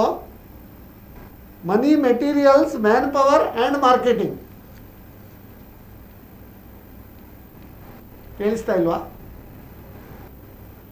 ಇಲ್ಲ. ಕೇಳಿಸ್ತದ ಸರ್? ಹಲೋ. ಹೌದೌದು, ಕೇಳಿಸ್ತಾ ಇದೆ. ಮನಿ, ಮೆಟೀರಿಯಲ್ಸ್, ಬಹಳ ಚೆನ್ನಾಗಿ ಹೇಳಿದ್ದಾರೆ. ಹೌದು ಕೇಳಿದ್ದಾರೆ. ಬಹಳ ಚೆನ್ನಾಗಿ ರಾಜೇಶ್ ಕೇಳಿಸ್ತಾ ನಾನು ಮಾತಾಡ್ ಕೇಳಿಸ್ತಾ ಇದ್ದೇನೆ. ಹೌದು ಹೇಳಿ ಸರ್, ಮುಂದುವರಿ. ರಾಜೇಶ್ ರಾವ್ ಅವರು ಬಹಳ ಚೆನ್ನಾಗಿ ವಿವರಿಸಿದ್ದಾರೆ. ಇದು ರಾಜೇಶ್ ರಾವ್ ಅವರು ಹೇಳಿದ ಪ್ರಕಾರ ಇದು ಏನು 4 wheels ಆಫ್ ನಾವೇನು ಮ್ಯಾನೇಜ್ಮೆಂಟ್ ಅಂತ ಹೇಳ್ತೀವಿ, you need to follow that. ಅದ್ ಮಾಡಿದ್ರೆ ಯಾವ್ದೇ ತರದ ತೊಂದರೆ ಬರೋದಿಲ್ಲ. But in addition to that ನಾವೇನ್ ಮಾಡ್ತೀವಿ ಅಂತ ಹೇಳಿದ್ರೆ, ನಾವು ಎಕ್ಸ್ಟ್ರಾ ವೀಲ್ ಅನ್ನ ಇಟ್ಕೊಂಡಿರ್ತೀವಿ. ಯಾವ್ದೋ ಪಂಚರ್ ಆಯ್ತು ಅಂತ ಹೇಳಿದ್ರೆ ಸೆಲ್ಫ್ ಲೈಕ್ ಅಡಿಸ್ಟೆನ್ಸ್ ನ ಇಟ್ಕೊಂಡಿರ್ತೀವಿ. ನಮ್ಗೆ ಗೊತ್ತಿರ್ಬೇಕು ಎಲ್ಲಿ ಪಂಚರ್ ಇದೆ ಅಂತ ಹೇಳ್ಕೊಂಡು ನಮ್ಗೆ ಗೊತ್ತಿರ್ಬೇಕು. So you need to be very very careful in having options to rectify the failures. ಎಲ್ಲಾನು ನಾವು ಪ್ರಕಾರ ಆಗುದಿಲ್ಲ. ಆದ್ರೆ ಎಲ್ಲಿ ನಮ್ಗೆ ಗೊತ್ತಿಲ್ಲ ಅಲ್ಲಿ ನಾವು ಎಕ್ಸ್ಪರ್ಟ್ ಗಳ ಅಡ್ವೈಸ್ ತಗೊಳ್ಬೇಕು. ಯಾವ್ದು ನಮ್ಗೆ ಗೊತ್ತಿದೆ, ನಾವು ಕೋರ್ ಕಾಂಪಿಟೆನ್ಸ್ ಅಂತ ಹೇಳ್ತೀವಿ, ಅದನ್ನ ನಾವು ಕಂಪ್ಲೀಟ್ ಕಂಟ್ರೋಲ್ ಇಟ್ಕೋಬಹುದು. ಆದ್ರೆ ಈಗಿನ ಪರಿಸ್ಥಿತಿಗಳು, ಯಾವ ತರ ಪ್ರಾಜೆಕ್ಟ್ಗಳು ಹೋಗ್ತಾ ಇದೆ, ಯಾವ ತರ ಬ್ಯಾಂಕ್ ಅಲ್ಲಿ ಅಪ್ರೈಸಲ್ ಆಗುತ್ತೆ, ಯಾವ ತರ ಬ್ಯಾಂಕ್ ಅಲ್ಲಿ ಲೋನ್ ಕೊಡ್ಲಿಕ್ಕೆ ಪ್ರೆಷರ್ ಇದೆ, ಯಾವ ತರ ರಿಸ್ಕ್ ಅಸೆಸ್ಮೆಂಟ್ ಆಗ್ತಾ ಇದೆ, ಅದೆಲ್ಲನೂ ಒಂದ್ ಸ್ವಲ್ಪ ಇಂಪ್ರೂವ್ಮೆಂಟ್ ಆಗ್ಬೋದು. ಬ್ಯಾಂಕರ್ಗೆ ಸಾಮಾನ್ಯವಾಗಿ ಎಸ್ ನಾಯಕರು ಹೇಳಿರೋ ಪ್ರಕಾರ ಮಾರ್ಕೆಟಿಂಗ್ ವಯಬಿಲಿಟಿ, ಕಮರ್ಷಿಯಲ್ ವಯಬಿಲಿಟಿ ಬಗ್ಗೆ ಜಾಸ್ತಿ ಗೊತ್ತಿರುವುದಿಲ್ಲ. ಯಾಕಂದ್ರೆ ಅವರಿಗೆ ಕೋರ್ ಕಾಂಪಿಟೆನ್ಸ್ ಇರುವುದಿಲ್ಲ. ಅವರಿಗೆ ಲ್ಯಾಂಡ್ ವ್ಯಾಲ್ಯೂಯೇಷನ್ ಆಗ್ಲಿ, ಬಿಲ್ಡಿಂಗ್ ವ್ಯಾಲ್ಯೂಯೇಷನ್ ಆಗ್ಲಿ, ಕೊಲಾಟ್ರಲ್ ಬಗ್ಗೆ ಗೊತ್ತಿರಾಗ್ಲಿ, ಅದೆಲ್ಲಾನು ಚೆನ್ನಾಗಿ ನೋಡ್ಕೊಳ್ತಾರೆ ಅವರು. ಆದ್ರೆ ಒಂದು ಬಿಸ್ನೆಸ್ ವಯಬಿಲಿಟಿ ಒಂದು ಗೊತ್ತಾಗ್ಬೇಕು ಅಂತ ಹೇಳಿದ್ರೆ, mainly into marketing and commercial, that has to be assessed by an expert. Chartered accountant ಅವರು ಸಾಮಾನ್ಯವಾಗಿ ಪ್ರಾಜೆಕ್ಟ್ ರಿಪೋರ್ಟ್ ಬರಿಬೇಕಾದ್ರೆ DSCR ರೇಷಿಯೋ 1.65 ಬಂದ್ಬಿಟ್ರೆ ಅವ್ರು ಬಹಳ ಖುಷಿ ಆಗೋಗ್ಬಿಡ್ತಾರ ಅವರು. ಅದು ನಾವು ಸ್ಪ್ರೆಡ್ ಶೀಟ್ ಪ್ಲಾನಿಂಗ್ ಅಂತ ಹೇಳ್ತೀವಿ ನಾವು. ಸ್ಪ್ರೆಡ್ ಶೀಟ್ ಪ್ಲಾನಿಂಗ್ ಅಲ್ಲಿ ನೀವು ಒಂದು ಪ್ರಾಜೆಕ್ಟ್ ರಿಪೋರ್ಟ್ ನ ಬರೀಕ್ ಆಗೋದಿಲ್ಲ. ನೀವು ಕಾಂಪಿಟಿಷನ್ ಬಗ್ಗೆ ಅನಾಲಿಸಿಸ್ ಮಾಡಬೇಕು, ನೀವು ಡಿಸ್ರಪ್ಷನ್ ಬಗ್ಗೆ ಯೋಚನೆ ಮಾಡಬೇಕು, ಯಾಕೆ ನೀವು ಸಕ್ಸಸ್ಫುಲ್ ಆಗ್ತೀರಾ ಅದನ್ನ ಯೋಚನೆ ಮಾಡ್ಬೇಕು, EMI ಕಟ್ಟೋಷ್ಟು ಕೆಪಾಸಿಟಿ ಇದೆಯಾ, ನಿಮ್ಗೆ ಕ್ಯಾಶ್ ಫ್ಲೋ ಆತರ ಬರುತ್ತಾ, ರಿಸೀವಲ್ಸ್ ಬಗ್ಗೆ ಜಾಸ್ತಿ ತಲೆ ಕೆಡಿಸ್ಕೊಳ್ಳೋದಿಲ್ಲ ಅವರು, ಕ್ಯಾಶ್ ಅಲ್ಲಿ ನಾವು ಸೇಲ್ಸ್ ಮಾಡ್ಲಿಕ್ಕೆ ಆಗುತ್ತಾ. ಸೊ ಅದ್ರಲ್ಲಿ ತುಂಬಾ ಒಂದು ಪ್ರಾಜೆಕ್ಟ್ ರಿಪೋರ್ಟ್ ಬರೆಯೋದು ಅಂತ ಹೇಳಿದ್ರೆ ಒಂದು ದೊಡ್ಡ ಒಂದು ಎನ್ಸೈಕ್ಲೋಪೀಡಿಯಾ ಬರ್ದಂಗ್ ಬರೀಬೇಕು. I completely agree with Rajesh Rao. ಅಷ್ಟು ಡೀಟೇಲ್ ಅಸೆಸ್ಮೆಂಟ್ ಯಾರು ಮಾಡೋದಿಲ್ಲ. ಮುಂದೆ ಹೋಗಿ ಅಂತ ಹೇಳ್ತಾರೆ ಅವರು. ಸರ್, ಈಗ ಮುಂಚಿನ ಸಿಸ್ಟಮ್ ಆಫ್ ಬ್ಯಾಂಕಿಂಗ್ ಹೇಗಿತ್ತಂದ್ರೆ, ಕುಲ ನೋಡಿ ಹೆಣ್ಣು ಕೊಡು, ಮರ ನೋಡಿ ಬಳ್ಳಿ ನಡು, ಜನ ನೋಡಿ ಲೋನ್ ಕೊಡು ಅಂತೇಳಿ. ಬಟ್ ಈಗ ಅದನ್ನು ಚೇಂಜ್ ಆಗಿ ಕೊಲಾಟ್ರಲ್ ನೋಡಿ ಲೋನ್ ಕೊಡು, ರೇಷಿಯೋ ನೋಡಿ ಅವರಿಗೆ ಲೋನ್ ಕೊಡು ಅಂತ ಪರಿಸ್ಥಿತಿ ಬಂದಿದೆ. ರಾಜೇಶ್ ರಾವ್, ಅದರ ಬಗ್ಗೆ ಹೇಳ್ತೀರಾ? ಹೌದು. ಇದು ರೇಷಿಯೋಸ್ಗಳು ಯಾಕೆ ಇಂಪಾರ್ಟೆಂಟ್ ಅಂತ ಹೇಳ್ತೇನೆ ಒಂದು. ಈಗ ನಾವು ಅಪ್ರೈಸಲ್ ಮಾಡೋ ಬ್ಯಾಂಕಿನಲ್ಲಿ RBIನವರು ಸ್ವಲ್ಪ ಗೈಡೆನ್ಸ್ಗಳು, ಇದೆಲ್ಲ ರೇಷಿಯೋಸ್ RBI ಗೈಡ್ಲೈನ್ಸ್, ಇದು ರೇಷಿಯೋಗಳು ಸೆಟ್ ಮಾಡಿ. ಇಂಡಿವಿಜುವಲ್ ಬ್ಯಾಂಕ್ಸ್ಗಳ ರೇಷಿಯೋಸ್ ಅಲ್ಲ, ಅಲ್ಲಿ ಸ್ವಲ್ಪ ವೇರಿಯೇಷನ್ ಮಾಡ್ತಾರೆ ಅವರು. ಬಟ್ ಬೇಸಿಕ್ ಪ್ಯಾರಾಮೀಟರ್ಸ್ RBIನವರು ಸೆಟ್ ಮಾಡಿರೋದು. ಹೌದು. ಇಂಪಾರ್ಟೆಂಟ್ ರೇಷಿಯೋಸ್ ಕೆಲವೊಂದು, ಈಗ ವರ್ಕಿಂಗ್ ಕ್ಯಾಪಿಟಲ್ನಲ್ಲಿ ಕರೆಂಟ್ ರೇಷಿಯೋ ಅಂತ ಇಂಪಾರ್ಟೆಂಟ್ ಇರ್ತದೆ. ಅದಕ್ಕಿಂತ ಮುಂಚೆ ನಾನು ಹೇಳಬೇಕು ಅಂತ ಹೇಳಿದ್ರೆ, ಇಲ್ಲಿ ಈ ರೇಷಿಯೋಸ್ಗಳೆಲ್ಲ ನಿಮ್ಮ ಮಾರ್ಜಿನ್ ಮೇಲೆ ಹೊಂದಿಕೊಂಡು ಉಂಟು. ಪ್ರಮೋಟರ್ಸ್ ಮಾರ್ಜಿನ್ ಅಂತ ಹೇಳಿ, that is the basis for all the ratios. So ಈ ಕರೆಂಟ್ ರೇಷಿಯೋ ಎಷ್ಟಿರಬೇಕು ಮಿನಿಮಮ್? ಅದು 1.25, ಅದು 1.33. 25% ಪ್ರಮೋಟರ್, 75% ಬ್ಯಾಂಕ್ ಕೊಟ್ಟರು, ಮಿನಿಮಮ್ 1.33. ಆ 1.33 ಕೂಡ ಹೇಗೆ ಸ್ಟಾಕ್ ಅಲ್ಲಿ absolute stock, slow moving stock should be excluded. And debtors ಅಲ್ಲಿ cover period 90 days, extreme cases 120 days ಅಂತ ಇರ್ತದೆ. More than that it should be excluded. ಆಮೇಲೆ ಅದರಲ್ಲಿ ನೀವು ಲಯಬಿಲಿಟಿಯನ್ನು ತೆಗೆದು ಉಳಿದ ಅಮೌಂಟ್ ಮೇಲೆ ನಿಮ್ಮ ಮಾರ್ಜಿನ್ 25% ಹಾಕಿ ಉಳಿದದ್ದು ಡ್ರಾಯಿಂಗ್ ಪವರ್ ಅಂತ ಫಿಕ್ಸ್ ಮಾಡ್ತಾರೆ. ಆ ಡ್ರಾಯಿಂಗ್ ಪ್ರಕಾರ strictly person should draw. But ಇಲ್ಲಿ ಏನ್ ಮಾಡ್ತಾರೆ, ಡ್ರಾಯಿಂಗ್ ಪವರ್ ಬರ್ಲಿಕ್ಕೆ ಸರಿಯಾಗಿ ಸ್ಟಾಕ್ ಸ್ಟೇಟ್ಮೆಂಟ್ ಕೊಡ್ತಾರೆ, ಅದರ ಪ್ರಕಾರ ಮತ್ತೆ ಡ್ರಾ ಮಾಡ್ತಾರೆ. ಅದೇ ಅದರಲ್ಲಿ ಪ್ರಾಬ್ಲಮ್ ಆಗುತ್ತೆ. ಈ ಮಂತ್ಲಿ ಸ್ಟಾಕ್ ಸ್ಟೇಟ್ಮೆಂಟ್, ಎಲ್ಲ ಬ್ಯಾಂಕ್ಗಳು monthly stock statement for working capital limits, OD, OCC, KCC ಅಂತ ಹೇಳ್ತೀವಿ ನಾವು. ನೆಕ್ಸ್ಟ್ ಮಂತ್ 7ನೇ ತಾರೀಕು ಸಬ್ಮಿಟ್ ಮಾಡಬೇಕು. ಸೊ ಅಲ್ಲಿ ನೀವು ಈಗ ರಾ ಮೆಟೀರಿಯಲ್ಸ್ಗೆ ಇನ್ನೊಂದು ವರ್ಕಿಂಗ್ ಕ್ಯಾಪಿಟಲ್ ಸೈಕಲ್ ಅಂತ ಹೇಳ್ತೀವಿ ನಾವು, ಆಪರೇಟಿಂಗ್ ಸೈಕಲ್ ಅಂತ ಹೇಳಿ. ಸೊ ಕ್ಯಾಶ್ ಟು ಕ್ಯಾಶ್ ಅಂತ ಹೇಳಿ, that is the working capital cycle. Cash ಅಂದ್ರೆ you purchase from cash, you purchase raw materials, work in process, finished goods, then receivables. ಅಂದ್ರೆ working capital cycle. ಅಂದ್ರೆ ಫಸ್ಟಿಗೆ cash or bank balance, ಅಲ್ಲಿಂದ raw material to work in progress to finished goods, finished goods ಇಂದ sales or booked debts, from booked debts realisation to again cash or bank balance. ಈ ಒಂದು cycle ಅನ್ನೋದು working capital cycle. Depending on the industry it changes. But normally ಬ್ಯಾಂಕಿನವ್ರು ಏನ್ ಮಾಡ್ತಾರೆ, ಅವರು industry specific ನೋಡದೆ ಅವ್ರು ಏನ್ ಮಾಡ್ತಾರೆ, ಟರ್ನ್ ಓವರ್ ಇದು 20% ಕೊಡ್ತಾರೆ. ಈಗ ಪೆಟ್ರೋಲ್ ಪಂಪ್ ಬಿಸ್ನೆಸ್ಗೆ ಟರ್ನ್ ಓವರ್ 20% ವರ್ಕಿಂಗ್ ಕ್ಯಾಪಿಟಲ್ ಅಗತ್ಯ ಇಲ್ಲ. ಅಲ್ಲಿ ಕೂಡ ನೀವು inventory method, turn over method ಮತ್ತೆ ಕ್ಯಾಶ್ ಬಜೆಟ್ ಮೆಥಡ್ ಅಂತ 3 method of working capital appraisal ಉಂಟು. ಟರ್ನ್ ಓವರ್ ಮೆಥಡ್ ಅಲ್ಲಿ ಟರ್ನ್ ಓವರ್ ಯಾರಿಗಂದ್ರೆ ಸಣ್ಣ ಸಣ್ಣ ಬಿಸ್ನೆಸ್ ಮಾತ್ರ ಟರ್ನ್ ಓವರ್ ಮೆಥಡ್, ಎಲ್ಲಿ ಇದನ್ನೆಲ್ಲ ಕಂಟ್ರೋಲ್ ಮಾಡ್ಲಿಕ್ಕೆ ಆಗುದಿಲ್ಲ ಆವಾಗ ಸಿಂಪ್ಲಿಫೈಡ್ ಸ್ಕೀಮ್ ಅಲ್ಲಿ ಮಾಡಬೇಕು. ಅದು ಬ್ಯಾಂಕಿಂಗ್ 5 crores ವರೆಗೆ ಅಂತ ಇದೆ. ಹೌದು ಅದು. ಆಮೇಲೆ ನಿಮ್ಮದು ಇನ್ವೆಂಟ್ರಿ ಮೆಥಡ್, ಈಗ ಪೆಟ್ರೋಲ್ ಪಂಪ್ ಬಿಸ್ನೆಸ್ಗೆ ನೀವು ಏನ್ ಮಾಡಬೇಕು, petrol you should sell in cash except some institutional sale normal ಇದ್ದದ್ರಿಂದ ಮಾತ್ರ ಒಂದು ಸ್ವಲ್ಪ ಅವರು ಕ್ರೆಡಿಟ್ ಅಲ್ಲಿ ಕೊಡ್ಬೇಕು. ಪೆಟ್ರೋಲ್ ಡೀಸೆಲ್ ಜಾಸ್ತಿ ಕ್ರೆಡಿಟ್ ಅಲ್ಲಿ ಕೊಟ್ಟರೆ ಅವ್ರಿಗೆ ಇದಾಗ್ತದೆ. ಆವಾಗ ಒಂದು ಟ್ಯಾಂಕ್ ಇದು ಕೆಪಾಸಿಟಿ ಎಷ್ಟು ಅದ್ರದ್ದು ಕ್ಯಾಲ್ಕುಲೇಷನ್ ಮಾಡಿ, ಆಮೇಲೆ ಅಡ್ವಾನ್ಸ್ ಕೊಡ್ಲಿಕ್ಕಿದ್ರೆ ಅದನ್ನ ಆ್ಯಡ್ ಮಾಡಿ, ಆಮೇಲೆ ಏನಾದರೂ ಸಣ್ಣ ಪುಟ್ಟ ಬುಕ್ ಡೇಟ್ಸ್, ಜಾಸ್ತಿ ಬುಕ್ ಡೇಟ್ಸ್ ಕೊಟ್ಟರೆ it is dangerous for petrol pump. Activity wise ಇಲ್ಲ, ಆ ಥರ ಸಿಸ್ಟಮ್ ಇಲ್ಲ ಇವತ್ತಿಗೂ ಬ್ಯಾಂಕಿಂಗ್ ಸಿಸ್ಟಮ್. ಒಂದು ಜನರಲೈಸ್ ಮಾಡಿ ಇಟ್ಟಿದ್ದಾರೆ, current assets minus current liabilities ಅದು ನೆಟ್ ವರ್ಕಿಂಗ್ ಕ್ಯಾಪಿಟಲ್, ಅದರ ಮೇಲೆ 75% ಲಿಮಿಟ್ ಅಂತ ಹೇಳಿ. ಸೊ ಇದು ಮಂತ್ಲಿ ಸ್ಟಾಕ್ ಸ್ಟೇಟ್ಮೆಂಟ್ ಕೊಡುವಾಗ ಕೂಡ ಬಿಸ್ನೆಸ್ ಮೆನ್ ಏನು ಮಾಡಬೇಕು ಅಂತ ಹೇಳಿದ್ರೆ, ನೀವು ವರ್ಷದ ನೀವು ಪ್ರಪೋಸಲ್ ಮಾಡುವಾಗ ಇನ್ನೊಂದಿದೆ ಇಂಪಾರ್ಟೆಂಟ್ ಆಗಿ, ಪಾಸ್ಟ್ 2 years ಇದ್ದು ಬ್ಯಾಲೆನ್ಸ್ ಶೀಟ್ ಫೈನಾನ್ಷಿಯಲ್ ಸ್ಟೇಟ್ಮೆಂಟ್ಸ್ ಕೇಳ್ತಾರೆ. ಮಿಡ್ ಇಯರ್ನಲ್ಲಿ ನೀವು ಪ್ರಪೋಸಲ್ ಸಬ್ಮಿಟ್ ಮಾಡಿದ್ರೆ ಈ ವರ್ಷ ಎಂಡಿಗೆ ನೆಕ್ಸ್ಟ್ ಮಾರ್ಚ್ವರೆಗೆ ಏನು ಎಸ್ಟಿಮೇಟ್ಸ್ ಅಂತ ಕೇಳ್ತಾರೆ, ಮತ್ತೆ 2 years ಪ್ರೊಜೆಕ್ಷನ್ಸ್ ಅಂತ ಕೇಳ್ತಾರೆ. ಸೊ ಈ ಎಸ್ಟಿಮೇಟ್ಸ್ ಮತ್ತು ಪ್ರೊಜೆಕ್ಷನ್ ಬೇಸಿಸ್ನಲ್ಲಿ ನೀವು ಸ್ಟಾಕ್ ಸ್ಟೇಟ್ಮೆಂಟನ್ನು ಸಬ್ಮಿಟ್ ಮಾಡಬೇಕು. ಅದು ನಾವು ಅಲ್ಲಿ ಮಾನಿಟರಿಂಗ್ ಮಾಡುವಾಗ ನಾವು ಬ್ಯಾಂಕಿನಲ್ಲಿ ಕಂಪೇರ್ ಮಾಡ್ತೀವಿ. ನಾವು ನೀವು ಏನು ಪ್ರೆಸೆಂಟ್ ಮಾಡಿದ್ದೀರಿ ಫಸ್ಟಿಗೆ ಪ್ರಾಜೆಕ್ಟ್ ರಿಪೋರ್ಟ್ ಜೊತೆಲಿ ಈಗೇನು ಕೊಡ್ತಾ ಇದ್ದೀರಿ ಸ್ಟೇಟ್ಮೆಂಟ್ಸ್, ಅಲ್ಲಿ ವ್ಯತ್ಯಾಸ ಆದರೆ ಮತ್ತೆ ಪುನಃ ನಿಮಗೆ ಕೇಳ್ತಾರೆ ಬ್ಯಾಂಕ್ನವರು, ಇದು ಯಾಕೆ ವ್ಯತ್ಯಾಸ ಮಾಡಿದ್ರಿ ಅಂತೇಳಿ. ಅಲ್ಲಿ ಕೂಡ ಈಗ ಉಲ್ಲಾಸ್ ಕಾಮತ್ ಸರ್, ಈಗ ಹೆಚ್ಚಿನ ಈ MSME ಎಂಟರ್ಪ್ರಿನರ್ಸ್ ಹೆಚ್ಚಿನವರು ತಪ್ಪಿ ಬೀಳ್ತಾ ಇರ್ತಾರೆ, ಮತ್ತೆ ಸ್ಟಾರ್ಟ್ಅಪ್ನಲ್ಲಿ ಕೂಡ ತುಂಬ ಫೇಲ್ಯೂರ್ಸ್ ಇರ್ತದೆ. ಇದಕ್ಕೆ ಕಾರಣ ಏನು? Working capital diverted for acquisition of fixed assets ಇರ್ಬೋದು, ದೊಡ್ಡ ದೊಡ್ಡ ಕಾರ್ ತಗೊಳ್ಳೋದು, ದೊಡ್ಡ ದೊಡ್ಡ ಇದು ಮಾಡೋದು, ಪ್ಲಾನಿಂಗ್ ಫೇಲ್ ಆಗಿ ಅಥವಾ ಯಾವ ರೀತಿ, ಅದರ ಬಗ್ಗೆ ಒಂದು ಹೇಳ್ಬೋದಾ? MSME ನಲ್ಲಿ ಸಾಮಾನ್ಯವಾಗಿ ಫೈನಾನ್ಷಿಯಲ್ ಡಿಸಿಪ್ಲಿನ್ ಇಲ್ಲ ಅಂತ ಹೇಳಿದ್ರೆ ನಾವು ಫೇಲ್ಯೂರ್ ನೋಡಿದೀವಿ. ನೀವ್ ಹೇಳಿದೆಲ್ಲ ಕರೆಕ್ಟೇನೆ. ಒಂದು ಶಾರ್ಟ್ ಟರ್ಮ್ ಲೋನ್ ನ ಲಾಂಗ್ ಟರ್ಮ್ ಇನ್ವೆಸ್ಟ್ಮೆಂಟ್ ಯೂಸ್ ಮಾಡ್ತಾರೆ. ಅಂದ್ರೆ ವರ್ಕಿಂಗ್ ಕ್ಯಾಪಿಟಲ್ ನ ತಗೊಂಡು ಮೆಷಿನ್ ತಗೊಳ್ಳೋದು, ಬಿಲ್ಡಿಂಗ್ ಒಂದ್ ಸ್ವಲ್ಪ ಎಕ್ಸ್ಪಾನ್ಷನ್ ಮಾಡೋದು, ಮತ್ತೆ ಲಾಂಗ್ ಟರ್ಮ್ ಇನ್ವೆಸ್ಟ್ಮೆಂಟ್ ಮಾಡೋದು, ಅದು ಮಿಸ್ ಮ್ಯಾಚ್ ಆಗುತ್ತೆ ಕ್ಯಾಶ್ ಫ್ಲೋಗೆ. That is one major mistake ಮಾಡೋದು ಅವರು. ಯಾಕಂದ್ರೆ ಅವ್ರಿಗೆ ಪಾಪ ಅರ್ಜೆಂಟ್ ಅಲ್ಲಿ ಇರ್ತಾರೆ, ಇನ್ನು ಬ್ಯಾಂಕಿಗೆ ಹೋಗಿ ಲೋನ್ ಸ್ಟ್ಯಾಂಡ್ ಬೈ ಕ್ರೆಡಿಟ್ ಅಂತ ಕೊಡ್ತಾರೆ. ಈ ವರ್ಕಿಂಗ್ ಕ್ಯಾಪಿಟಲ್ ರಿನ್ಯೂ ಮಾಡುವಾಗ up to 25 lakhs stand by credit ಅಂತ ಕೂಡ ಸ್ಯಾಂಕ್ಷನ್ ಮಾಡಿ ಇಟ್ಟರೆ ಎನಿ ಟೈಮ್ ಅವರು ಕೊಟೇಶನ್ ಕೊಟ್ಟು ಜನರೇಟರ್ ಅಂತದೆಲ್ಲ ತಗೊಳ್ಳಿಕ್ಕೆ ಆಗ್ತದೆ. ಹೆಚ್ಚಿನವರು ಬ್ಯಾಂಕಿನವರು ತಿಳಿಸುದಿಲ್ಲ, ಕಸ್ಟಮರು ಅದ್ರ ಬಗ್ಗೆ ಗೊತ್ತಿಲ್ಲ, ಅವರು ಚಾರ್ಟರ್ಡ್ ಅಕೌಂಟೆಂಟ್ ಹತ್ರ ಕೇಳುವುದಿಲ್ಲ. ಕೆಲವರು ಚಾರ್ಟರ್ಡ್ ಅಕೌಂಟೆಂಟ್ ಹೇಗಂದ್ರೆ ಅವ್ರು ಕೇಳಿದಕ್ಕೆ ಮಾತ್ರ ಆನ್ಸರ್ ಹೇಳ್ತಾರೆ. ಇಂಥದಕ್ಕೆ ಪ್ರಾಬ್ಲಮ್ ಉಂಟು. ಫೈನಾನ್ಷಿಯಲ್ ಅಡ್ವೈಸರ್ಗೂ ಆಡಿಟರ್ಗೂ ಸ್ವಲ್ಪ ಡಿಫ್ರೆನ್ಸ್ ಇಟ್ಕೋಬೇಕು. Financial advisor is a core competence. His advice is only to raise the money from where, when, how much. ಅದನ್ನ ಅವ್ರಿಗೆ ಗೊತ್ತಿರುತ್ತೆ. ಚಾರ್ಟ್ ಅಕೌಂಟೆಂಟ್ ನಾವ್ ಏನ್ ಹೇಳ್ತೀವಿ, ಅವ್ರ ಆಡಿಟರ್ಸ್ ಅವರು ಫೈನಾನ್ಷಿಯಲ್ ಬುಕ್ಸ್ ಆಫ್ ಅಕೌಂಟ್ಸ್ ಮೇಲೆ ಅವರಿಗೆ ಕಂಟ್ರೋಲ್ ಇರುತ್ತೆ. ಅವರಿಗೆ ಸಾಮಾನ್ಯವಾಗಿ ಅವರು ನಾನ್ ನೋಡಿರೋ ಪ್ರಕಾರ ಸ್ಪೆಷಲೈಸೇಷನ್ ಇಲ್ಲ ಅಂತ ಹೇಳಿದ್ರೆ ಸ್ವಲ್ಪ ಕಷ್ಟ. ನೀವ್ ಹೇಳಿದ ಕ್ವಶನ್ ಈಗ ಯಾಕೆ ತೊಂದರೆ ಆಗುತ್ತೆ ಅಂತ ಹೇಳಿದ್ರೆ, short term long term miss match ಆಯ್ತು ಅಂತ ಹೇಳಿದ್ರೆ ನಾವು 2 ದೋಣಿ ಮೇಲೆ ಕಾಲಿಟ್ಟಂಗ ಆಗತ್ತೆ. ಒಂದಲ್ಲ ಒಂದು ಟೈಮ್ ಅಲ್ಲಿ ಅದು ತೊಂದರೆ ಆಗೇ ಆಗುತ್ತೆ. ಸೊ ಅದನ್ನ ಅವ್ರು ಅವಾಯ್ಡ್ ಮಾಡ್ಬೇಕು. ಎರಡನೇದು ಬಹಳ ಇಂಪಾರ್ಟೆಂಟ್ ಅಂತ ಹೇಳಿದ್ರೆ, ನಾವು ಎಷ್ಟು ಸಾಲ ತಗೋಬೇಕು, ಎಷ್ಟು ಬೇಕು ಅಷ್ಟೇ ನಾವು ಸಾಲ ತಗೊಳ್ಬೇಕು. ಬ್ಯಾಂಕ್ ಅಲ್ಲಿ ಏನಾಗುತ್ತೆ, ಎಲ್ಲಿ ತನಕ ನಿಮ್ದು ಲೋನ್ ಕ್ಲಿಯರ್ ಆಗಿದೆ, ಎಲ್ಲಿ ತನಕ ಲೋನ್ ಕೊಡ್ತಾರೆ. ಮತ್ತೆ ಅಗತ್ಯ ಇಲ್ಲದವರಿಗೆ ಹೇಳ್ತಾರೆ ನೋಡಿ, bankers lend low money when sun start shining, they want their umbrella back when it starts raining ಅಂತ ಹೇಳ್ತಾರೆ.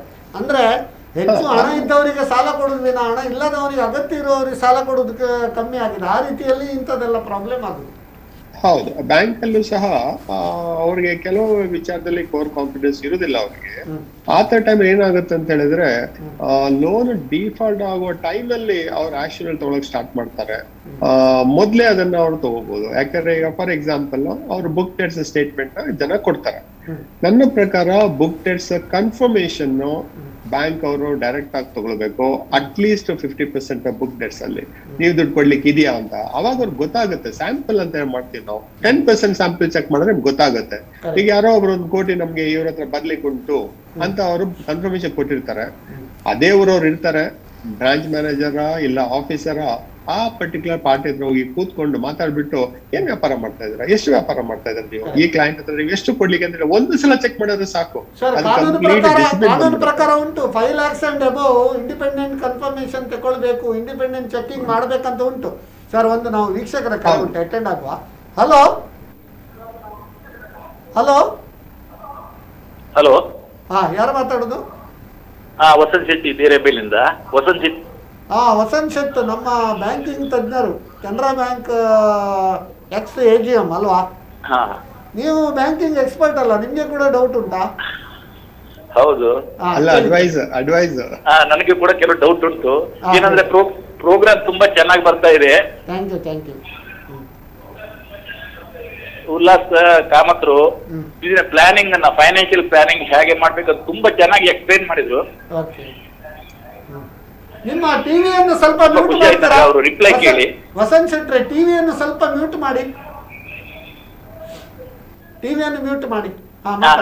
ಆಯ್ತು, ಮ್ಯೂಟ್ ಮಾಡ್ತಾ ಇದ್ದೇನೆ. ಈಗ ನಂದು ಕ್ವಶನ್ ಏನಂತ ಹೇಳಿದ್ರೆ, ಈಗ ಬಿಸಿನೆಸ್ ಮ್ಯಾನ್ ಸೈಡ್ ಇಂದ, ಬ್ಯಾಂಕರ್ ಸೈಡ್ ಇಂದ ಬಿಡಿ, ಬಿಸಿನೆಸ್ ಮ್ಯಾನ್ ಸೈಡ್ ಇಂದ ಅವ್ರು ಏನು ಡಿಸಿಪ್ಲಿನ್, ಅವ್ರದ್ದು ಡಿಸಿಪ್ಲಿನ್ ಏನು ಎನ್ಫೋರ್ಸ್ಮೆಂಟ್ ಮಾಡಬೇಕು ಬಿಸಿನೆಸ್ ಸಕ್ಸಸ್ ಆಗ್ಬೇಕಾದ್ರೆ, ಮತ್ತೆ in case of emergency requirement, long term requirement ಇದೆ, ಅವ್ರು ಡೆಟ್ ಫಂಡಿಂಗ್ ಹೋಗುದು ಒಳ್ಳೇದಾ ಅಥವಾ ಇಕ್ವಿಟಿ ಫಂಡಿಂಗ್ ಹೋಗುದು ಒಳ್ಳೇದಾ ಕಂಪನಿಯವರು? ಇದು ನನ್ನ ಕ್ವಶನ್. Very good sir. ಈಗ ಉಲ್ಲಾಸ್ ಕಾಮತ್ರೆ, ಈಗ business man point of view, what are the mantras for success? ಮತ್ತೆ ಡೆಟ್ ಫಂಡಿಂಗ್ ಒಳ್ಳೇದಾ, ಇಕ್ವಿಟಿ ಫಂಡಿಂಗ್ ಒಳ್ಳೇದಾ ಅಂತೇಳಿ ಅದರ ಬಗ್ಗೆ ಹೇಳ್ಬೋದಾ?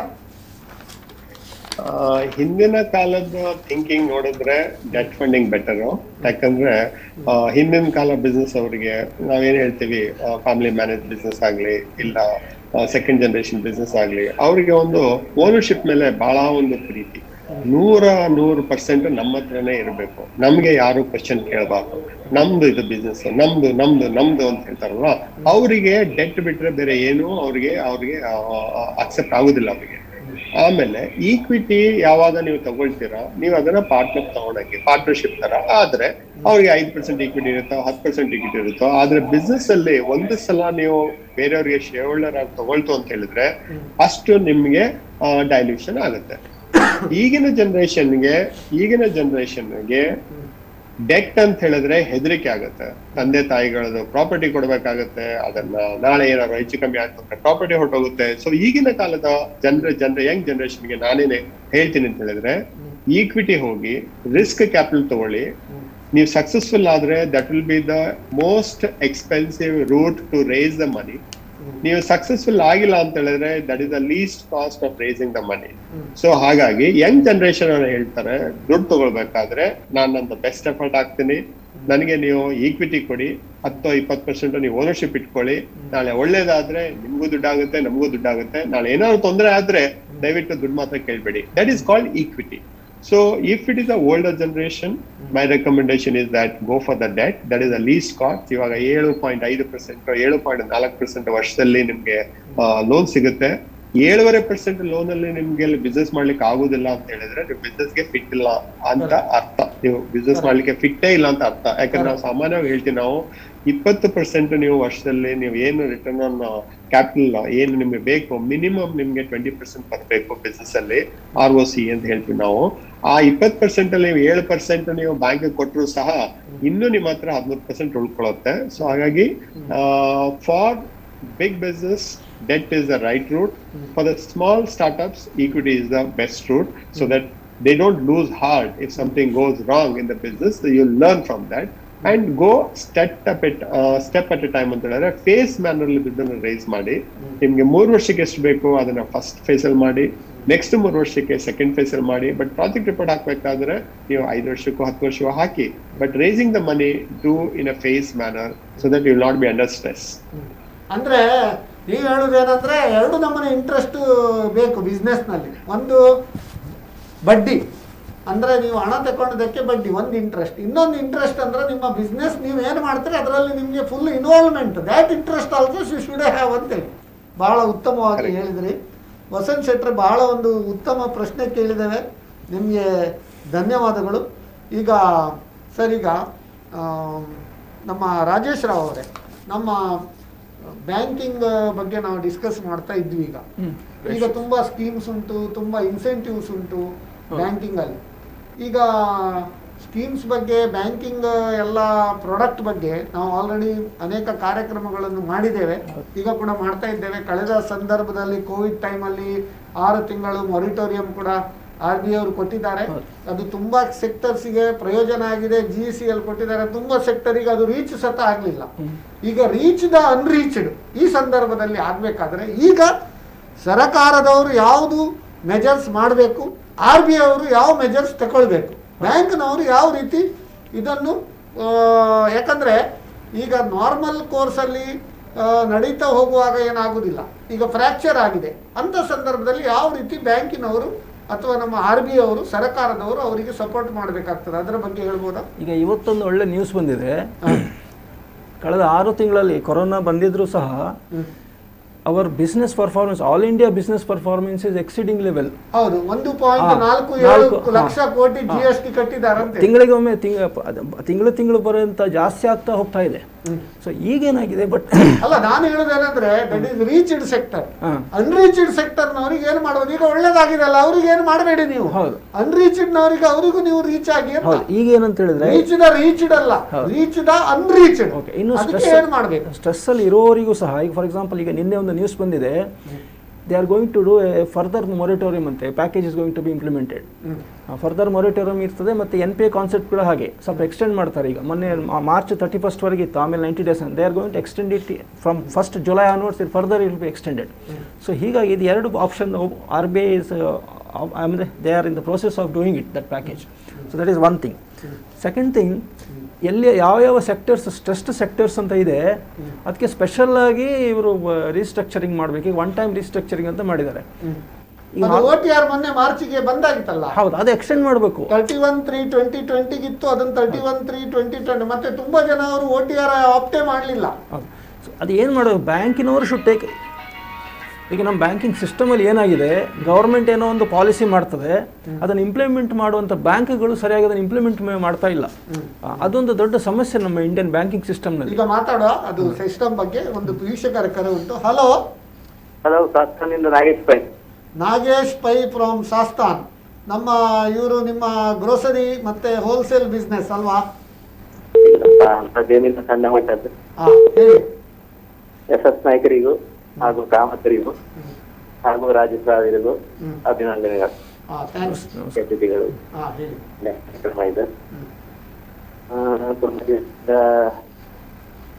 ನಮ್ಮ ತಾಂತ್ರಿಕ ದೋಷ ಇದ್ದಿತ್ತು ಟೇಬಲ್ನವರದ್ದು, ಅದರಿಂದ ತುಂಬಾ ನೇತರ ಅದೇ 2-3 ವಾರ ನೀವು ಸುದ್ದಿ ಇಲ್ಲ, ರೆಗ್ಯುಲರ್ ಆಗಿ ಪ್ರಶ್ನೆ ಕೇಳುವವರು. ಹೌದು.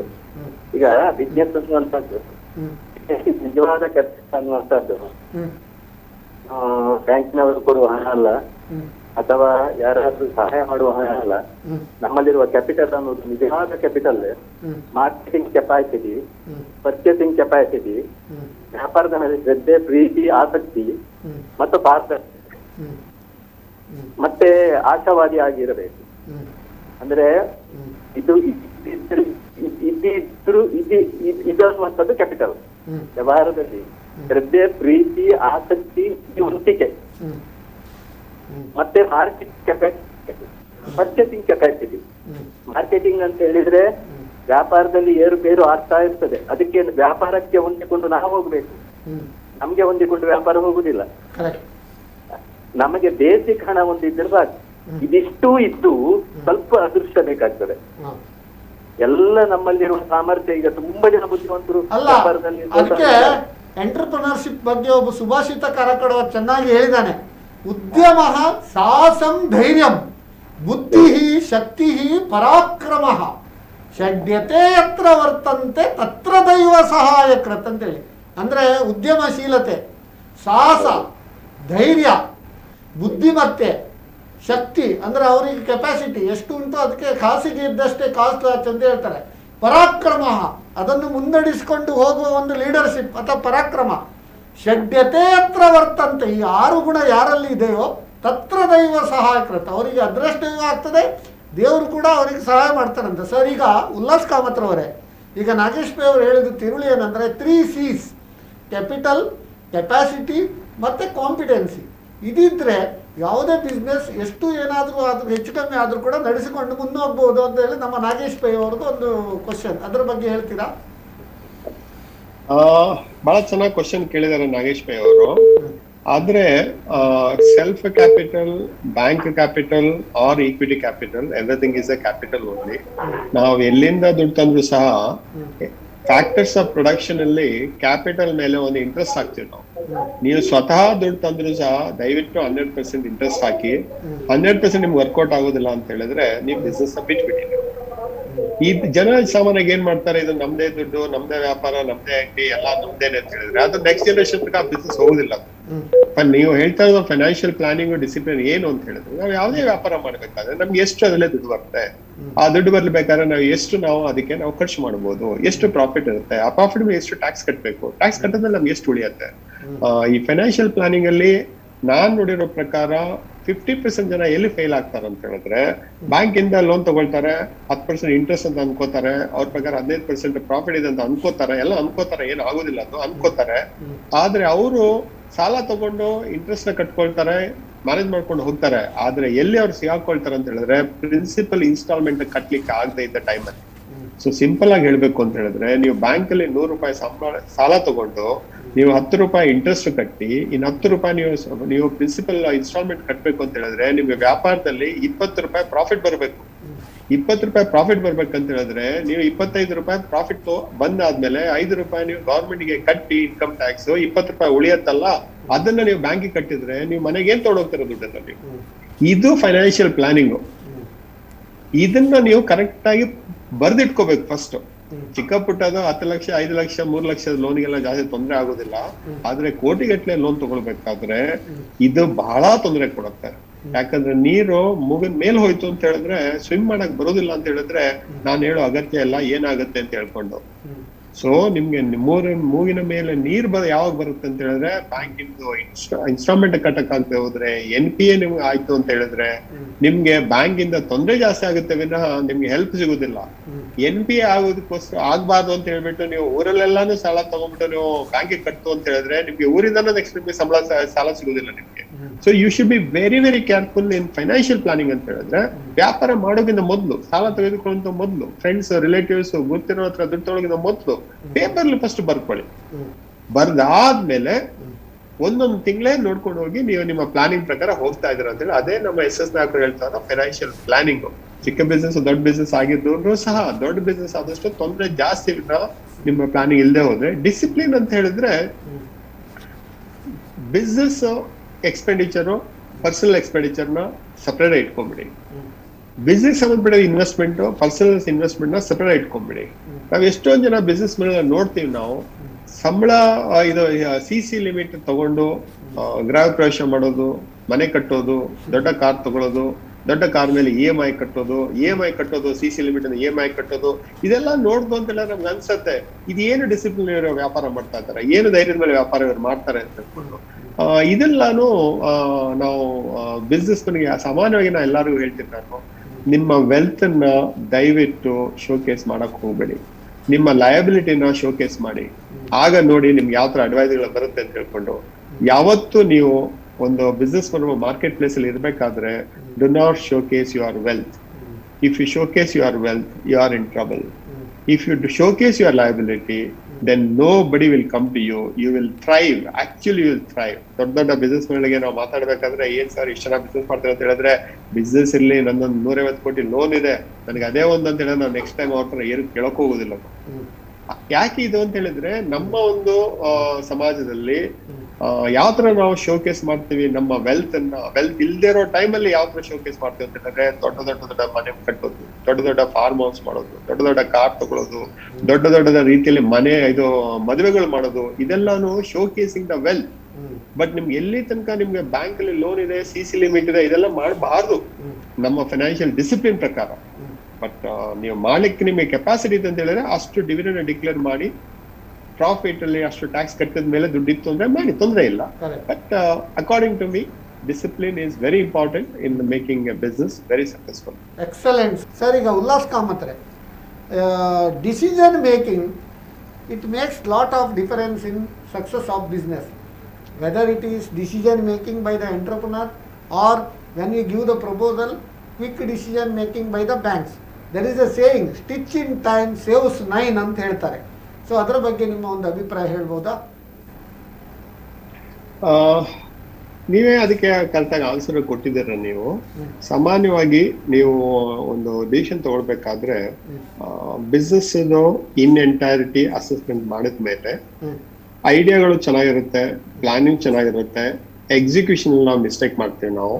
ಸೊ ಸಾಮಾನ್ಯವಾಗಿ ನಾವು ಯಾವ ತರ ಅಡ್ವೈಸ್ ಮಾಡ್ತೀವಿ ಅಂತ ಹೇಳಿದ್ರೆ, ನೀವೊಂದು ಚಿಕ್ಕ ರೀತಿಯಲ್ಲಿ ಫಸ್ಟ್ ಮಾಡಿ, ಅಲ್ಲಿ ನೀವು ಎಕ್ಸಿಕ್ಯೂಟ್ ಮಾಡಿ, ನಿಮ್ಗಾಗ ಅದ್ರಲ್ಲಿ ಏನು ಸರಿ ಆಗುತ್ತೆ, ಏನ್ ಸರಿ ಆಗಲ್ಲ ಕರೆಕ್ಟ್ ಆಗಿ ಗೊತ್ತಾಗುತ್ತೆ. Once you get the grip on that, you go for expansion ಅಂತ ಹೇಳಿದ್ರೆ ಕೆಪಾಸಿಟಿ ಎಕ್ಸ್ಪಾನ್ಷನ್ ಇರ್ಬೋದು, ಜಿಯೋಗ್ರಫಿಕ್ ಎಕ್ಸ್ಪಾನ್ಷನ್ ಇರ್ಬೋದು, ಪ್ರಾಡಕ್ಟ್ ಎಕ್ಸ್ಪಾನ್ಷನ್ ಇರ್ಬೋದು, ಯಾವುದೇ ತರ ಆದ್ರೂ ಒಂದು ಚಿಕ್ಕ ರೀತಿಯಲ್ಲಿ ಫಸ್ಟ್ ಮಾಡಿ, ಅದು ಪೈಲಟ್ ಪ್ರಾಜೆಕ್ಟ್ ಆಗುತ್ತೆ, ಅದನ್ನ ಸಕ್ಸಸ್ ನೋಡಿ, ಅದಾದ ಕೂಡಲೇ ಎಕ್ಸ್ಪಾನ್ಷನ್ ಮಾಡಿ. ಈಗ ನಮ್ಮ ಜ್ಯೋತಿ ಲ್ಯಾಬ್ಸ್ ಅಲ್ಲಿ ಯಾವುದೇ ಪ್ರಾಡಕ್ಟ್ ನಾನು ಲಾಂಚ್ ಮಾಡಬೇಕಾದ್ರೆ ತುಂಬಾ ಕಾಂಪಿಟೇಷನ್ ಇರುತ್ತೆ, ದೊಡ್ಡವ್ರ ಕಾಂಪಿಟೇಷನ್ ಇರುತ್ತೆ, ಮಲ್ಟಿನ್ಯಾಷನಲ್ ಇರುತ್ತೆ. ನಾವೇನ್ ಮಾಡ್ತೀವಿ, ಕೇರಳ ಬರೀ 3 crore ಪಾಪ್ಯುಲೇಷನ್, ಕೇರಳದಲ್ಲಿ ನಾವೆಲ್ಲ ನಾವು ಟ್ರೈ ಮಾಡ್ತೀವಿ.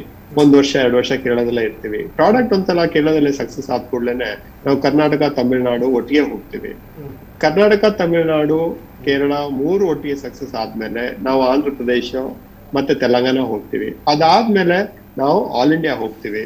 ಸೊ ಯಾವುದೇ ಪ್ರಾಡಕ್ಟ್ ನಮ್ಮ ಹತ್ರ ಆಲ್ ಇಂಡಿಯಾ, ನಮ್ಮ ಹತ್ರ ಕೆಪಾಸಿಟಿ ಇದೆ, ನಮ್ಮ ಹತ್ರ ಡಿಸ್ಟ್ರಿಬ್ಯೂಷನ್ ಇದಾರೆ, ನಮ್ಮ ಹತ್ರ 2,000 ಜನ ಸೇಲ್ಸ್ ಮನ್ ಇದ್ದಾರೆ ಅನ್ಕೊಂಡು ಯಾವುದೇ ಪ್ರಾಡಕ್ಟ್ ನಾವು ಆಲ್ ಇಂಡಿಯಾಗೆ ಲಾಂಚ್ ಮಾಡೋ ಟೈಮಲ್ಲಿ ಹೋಗುದಿಲ್ಲ ನಾವು.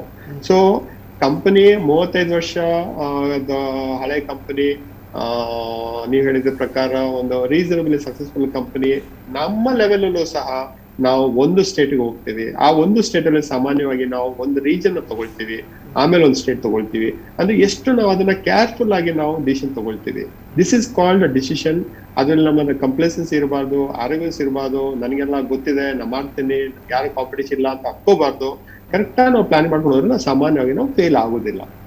ಆದ್ರೆ ಈ ಚಿಕ್ಕದವರು, ಕೆಲವರು ಹೊಸದಾಗಿ ಬಿಸ್ನೆಸ್ ಸ್ಟಾರ್ಟ್ ಮಾಡ್ಬೇಕಾದ್ರೆ ನಾನು 10 ಟನ್ ಕೆಪಾಸಿಟಿ ಯೂನಿಟ್ ಹಾಕ್ತೀನಿ, 20 ಟನ್ ಹಾಕ್ತೀನಿ, 50 ಟನ್ ಹಾಕ್ತೀನಿ ಅಂತ ಹೇಳ್ಬೇಕಾದ್ರೆ ನಮ್ಗೆ ಅನ್ಸುತ್ತೆ, ಫಸ್ಟ್ 1 ಟನ್ ಮಾರಪ್ಪ, ಆಮೇಲೆ 50 ಟನ್ ಕೆಪಾಸಿಟಿ ಹಾಕುವಂತೆ ನೀನು ಅಂತ ಹೇಳ್ತೀವಿ. ಸೊ ಹಾಗಾಗಿ any decision what you take, make sure that you do as per the good prudent financial planning. Execution is the key, not the planning, and idea is not the key. 99% is in execution. Most of the people have failed in execution. Sir, ಈಗ ರಾಜೇಶ್ ರಾವ್ ಅವರೇ, ಈಗ risk rating, ಈಗ ಪ್ರತಿಯೊಂದು business ಮಾಡುವಾಗ risk rating ಪ್ರಕಾರ ಅದು business ಮಾಡ್ತಾರೆ. ಆ ರಿಸ್ಕ್ ರೇಟಿಂಗ್ ಯಾವ ರೀತಿ ಮಾಡಬೇಕು? ಬ್ಯಾಂಕಿನವ್ರು ಇರ್ಬೋದು, ಎಕ್ಸ್ಟರ್ನಲ್ ರೇಟಿಂಗ್ ಇರ್ಬೋದು, ಅಥವಾ ಈ ಸಿಬಿಲ್ ಬಗ್ಗೆ, ಅದರ ಬಗ್ಗೆ ಒಂದು ಸಣ್ಣ ಒಂದು ಬ್ರೀಫ್ ಮಾಡ್ಬೋದಾ? ಇದು ಹಲೋ, ಇನ್ನೊಂದು ಟೆಲಿಫೋನ್ ನಂಬರ್ ಬರ್ತಾ ಇಲ್ಲ. ರಿಸ್ಕ್ ರೇಟಿಂಗ್ ಪ್ರತಿಯೊಂದು ಎಲ್ಲ ಬ್ಯಾಂಕ್ಸ್ನವರಿಗೆ ರಿಸ್ಕ್ ರೇಟಿಂಗ್, ಯಾಕಂದ್ರೆ ಮುಂಚೆ ಒಂದು ವೀಕ್ಷಕರ ಕರೆ ಉಂಟು. ಹಲೋ ಸರ್, ಇದು ಆ ನಂಬರ್ ಸಿಗ್ತಾ ಇಲ್ಲ. ಓಕೆ, ಹೇಳಿ ಸ್ವಾಮಿ. ಮಾತಾಡ್ಬೋದಾ? ಮಾತಾಡಿ. ಯಾರು ಮಾತಾಡುದು? ಸರ್, ಇದು KJ ಪೈ ಅಂತ ಬೆಂಗಳೂರಿಂದ. KJ Pai from Bengaluru. ನಿಮ್ಗೆ ಈ ಕಾರ್ಯಕ್ರಮಕ್ಕೆ ಸ್ವಾಗತ. ನೀವು ಏನ್ ಮಾಡ್ತಾ ಇದ್ದೀರಿ? ನಾನು actually financial consultant. Financial consultant, correct ಜನ ಕರೆ ಮಾಡಿದ್ದೀರಿ. ನಿಮ್ಮ ಪ್ರಶ್ನೆ ಕೇಳ್ಬೋದಾ?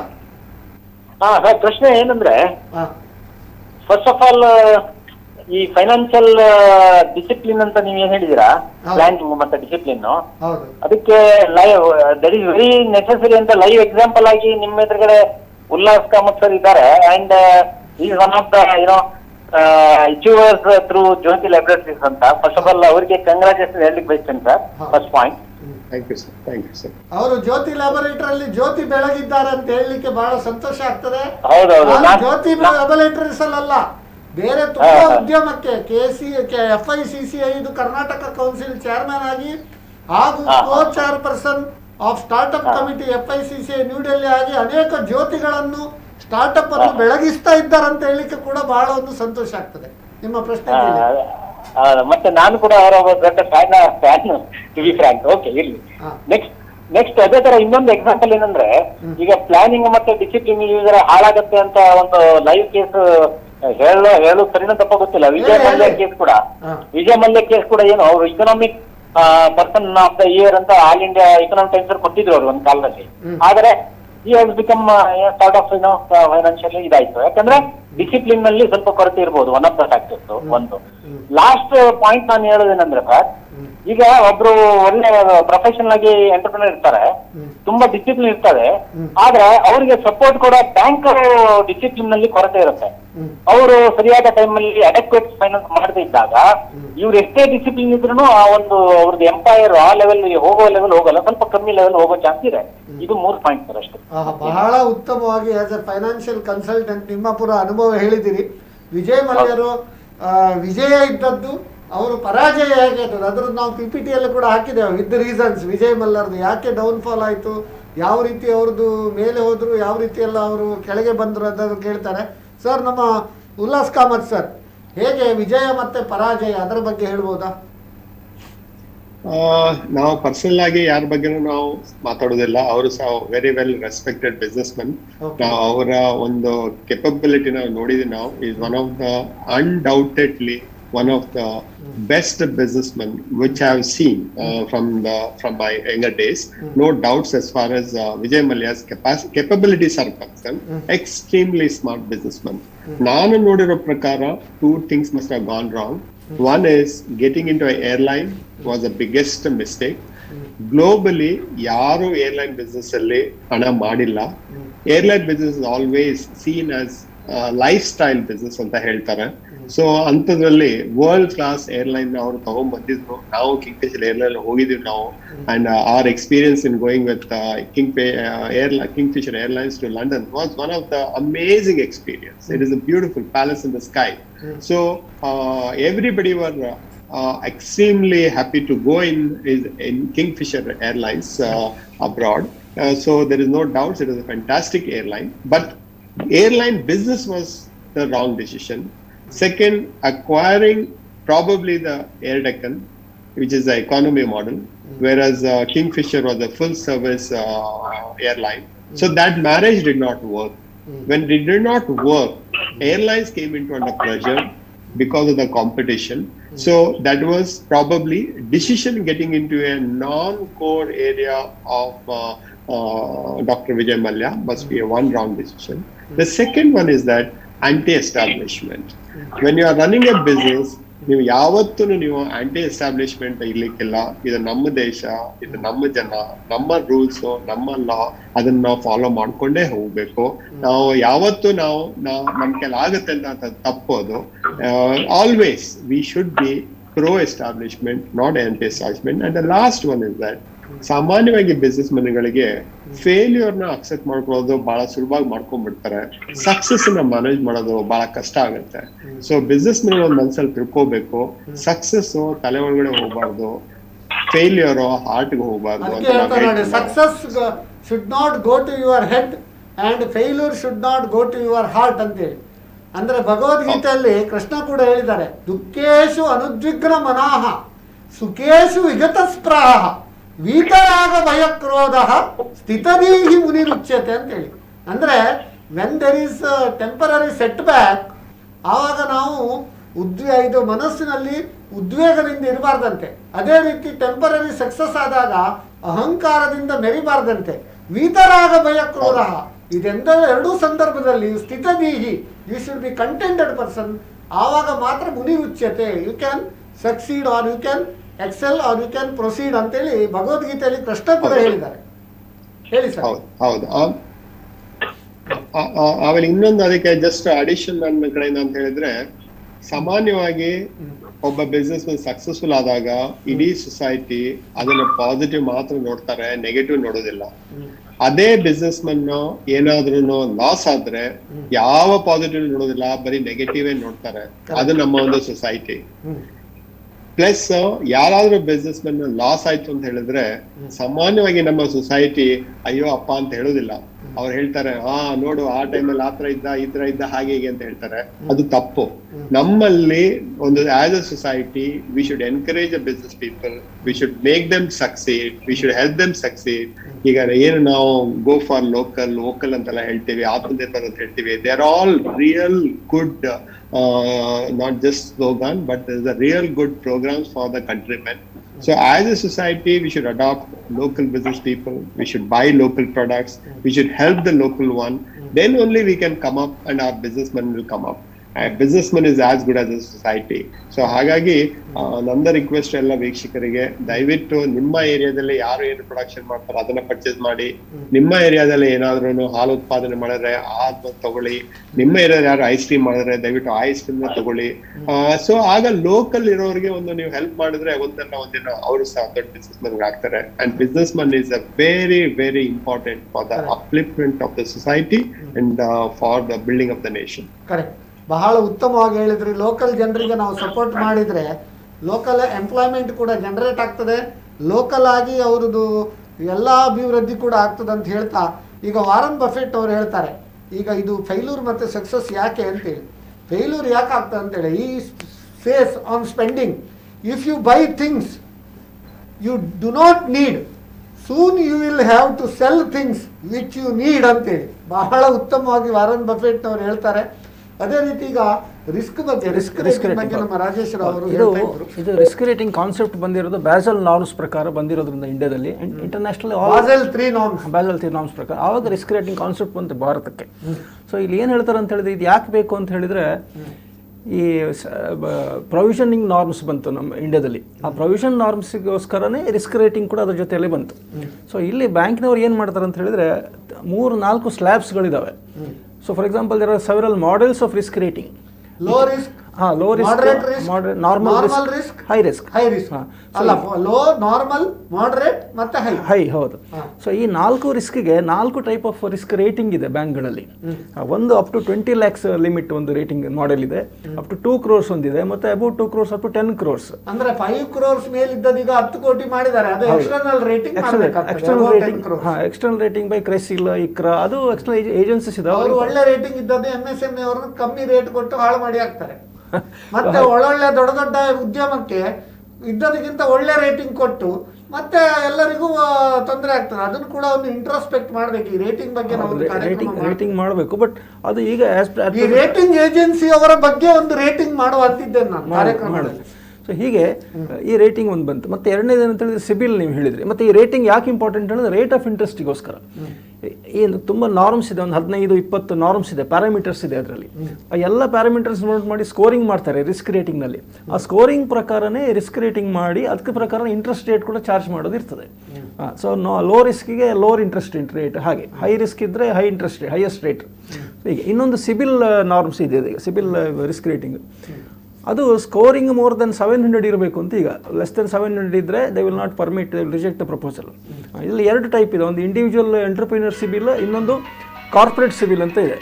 ಸೊ ಇಂಡಿವಿಜುವಲ್ ಎಂಟರ್ಪ್ರಿನರ್ ಅಂತ ಹೇಳಿದ್ರೆ ಇಂಡಿವಿಜುವಲ್ಸ್ ಬಿಸ್ನೆಸ್, ಕಾರ್ಪೊರೇಟ್ ಅಂತ ಹೇಳಿದ್ರೆ ಫರ್ಮ್ಸ್ ಮತ್ತು ಡೈರೆಕ್ಟರ್ಸ್. ಸೊ ಇವ್ರದ್ದು ಸಹ individually they should have A risk rating, I mean CIBIL score of not less than 700. So ಇದು 3 ಈ ಸಿಬಿಲ್ ಮತ್ತು ರಿಸ್ಕ್ ರೇಟಿಂಗ್ ಬಗ್ಗೆ. ಸೊ ಇನ್ನೊಂದೊಂದು ಇಂಪಾರ್ಟೆಂಟ್ ಕೇಳುವ, ಅದರ ಮುಂಚೆ ಒಂದು ವೀಕ್ಷಕರ ಕರೆ ಉಂಟು. ಹಲೋ ಹಲೋ, ಯಾರು ಮಾತಾಡೋದು? Who speaking? This is Teju. Sorry, who speaking? Teju. Teju. Yeah. You can ask your questions. What is your question, please? Okay. Hello. You can ask questions. Yeah, you can ask. Okay. In this pandemic, like, it is the right decision to start or to plan a business, or if I have to wait till what time I have to wait, as most of the people are expecting third, fourth and fifth waves in the coming days. Till what time we have to wait sitting at home waiting for the right time to come?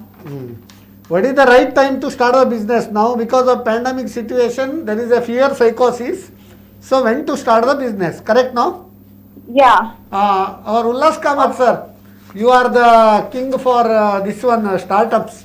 So if anybody wants to start now any startup, is it right time? Until when they have to wait? Can you just brief? Hello? Ullas Kamath sir. ಈಗ ಅವ್ರದ್ದು ಕರೆ ಇದು ಅವ್ರದ್ದು ಈಗ ನಾವು ಝೂಮಲ್ಲಿದ್ದಾರೆ, ಸ್ವಲ್ಪ ಏನಾದರೂ technical issue. ನಮ್ಮ ರಾಜೇಶ್ ರಾವ್ ಅವರೇ, when it is right time to start the business? ಒಂದು sir Kamath sir, you are available ನಾವು? Hello, yeah. Which is the right time to start the business? And now because of pandemic, people, startups and all, they are scared. Until when they have to wait? Definitely any time is a good time to start. Definitely pandemic should not become a deterrent. ಆದ್ರೆ exhibition ಮಾಡ್ಲಿಕ್ಕೆ pandemic time ನಲ್ಲಿ ನಿಮ್ಮ surroundings negativity ಇರುತ್ತೆ. ನೀವು ಜಾಸ್ತಿ positive ನೀವು ಎಷ್ಟು ಮಾಡಿದ್ರೆ ನೆಗೆಟಿವಿಟಿ ಇರಲಿಲ್ಲ. It can be deferred only to that extent. ಹೊಸದಾಗಿ ಸ್ಟಾರ್ಟ್ ಮಾಡ್ಬೇಕಾದ್ರೆ ಅಷ್ಟು ಟೈಮ್, ಎಕ್ಸ್ಟ್ರಾ ಟೈಮ್ ನ ಪ್ಲಾನಿಂಗ್ ಅಲ್ಲಿ ಹಾಕೊಳ್ಳಿ. ಅಷ್ಟು ಟೈಮ್ ಅನ್ನ ನೀವು ಬೇರೆ ಹತ್ರ ಯಾವ್ಯಾವ ಅಡ್ವೈಸ್ ಹೋಗುದು. But right time to start is when pandemic is behind us, at least 3 to 4 months time. ಯಾಕಂತ ಹೇಳಿದ್ರೆ ಆ ಮಾರ್ಕೆಟ್ ಅಲ್ಲಿ ನಿಮ್ಗೆ ಒಂದು ಪಾಸಿಟಿವಿಟಿ ಬೇಕು ಅಂತ ಹೇಳಿದ್ರೆ, ಈಗ ಹೊರಗಡೆ ನಾವು ನೋಡ್ತಾ ಇದೀವಿ ನಾವು, ಇಟ್ ಇಸ್ ಡೆಫಿನೆಟ್ಲಿ ನೆಗೆಟಿವ್. ಎಲ್ಲಾರು ಮನೆಯಲ್ಲೋ ಎಲ್ಲಾರು ಒಂದು ರಿಲೇಷನ್ ಒಬ್ರೆಲ್ಲ ಒಬ್ರಿಗೆ ತೊಂದರೆ ಆಗಿ ಎಲ್ಲಾರು ಒಂಥರ ಫಿಲಾಸಫಿಕಲ್ ಆಗಿರ್ತಾರೆ. ಆದ್ರೆ if your startup is related with COVID disruption, related with the COVID, related with pharma, related with eat out deliveries, then please do it. Any business related directly or indirectly with COVID, you can start. ಬಹಳ ಉತ್ತಮವಾಗಿ ಹೇಳಿದ್ರು sir. It is like anything else other than COVID, then wait. ಅದೇ Warren Buffett ಕೂಡ ಹೇಳ್ತಾರೆ, how to take risk when you how to take risk ಅಂತ. Never test the depth of river with both the feet ಅಂತ ಹೇಳ್ತಾರೆ. Depth of river you cannot test with both the feet. So there is a possibility of you will be drowned. So that's why you have to see with the only 1 feet and test the river, the depth of the river. Then based on the depth you have to proceed. ಅಲ್ವಾ sir? ಬಹಳ ಉತ್ತಮವಾಗಿ ಹೇಳಿದ್ರೆ. ಬಹಳ ಚೆನ್ನಾಗಿ ಹೇಳಿದ್ದಾರೆ. Yes sir. ಈಗ Rajesh Rao startups ಬಗ್ಗೆ ಹೇಳಬೇಕು. ಹೇಳಿ. ಸ್ಟಾರ್ಟ್ಅಪ್ ನಾವು ಈ ಪ್ರಯಾರಿಟಿ ಸೆಟ್ ಲೆಂಡಿಂಗ್ ಅಂತ ನಾರ್ಮ್ಸ್ ಚೇಂಜ್ ಮಾಡಿದೆ ಮೊನ್ನೆ ಸೆಪ್ಟೆಂಬರ್ 2020 ನಂತರ. ಈಗ ಏನು ಮಾಡಿದ್ದಾರೆ, ಸ್ಟಾರ್ಟ್ಅಪ್ಸ್ಗಳಿಗೆ ಒಂದು ಸ್ಪೆಷಲ್ ಒಂದು ಸ್ಲ್ಯಾಬ್ ಕೊಟ್ಟಿದ್ದಾರೆ. ಅಂದ್ರೆ up to 50 crores it is treated as a priority sector lending. So startups ಮಾಡ್ಲಿಕ್ಕೆ ಏನು ತೊಂದರೆ ಇಲ್ಲ. ಇವಾಗ ಜೆಸ್ಟೇಷನ್ ಪೀರಿಯಡ್ ಸಿಗ್ತದೆ, ರಿಪೇಮೆಂಟ್ ಹಾಲಿಡೇ ಬೇಕಾದಷ್ಟು ಸಿಗ್ತದೆ, long term repayment holiday. So all of the banking system itself is in support of the startup mechanism. So ಹಾಗಾಗಿ start ಯಾರು RBI ಅವರು ಮಾಡಿದ RBI ಬಹಳ ಒಂದು ಉತ್ತಮ ಸರ್. ಈಗ ಸ್ಟಾರ್ಟ್ಅಪ್ನವರಿಗೆ ತುಂಬ ಫೇಲ್ಯೂರ್ ರೇಷಿಯೋ ಉಂಟಲ್ಲ, ಅದು ಕಾರಣ ಏನು? Success ratio is less, failure ratio is more. ನೀವು ಈಗ ಸ್ಟಾರ್ಟ್ಅಪ್ ಗುರು ಅಲ್ಲ, ಆದ್ರಿಂದ ನಿಮ್ಮ ಹತ್ರ ಕೇಳೋದು.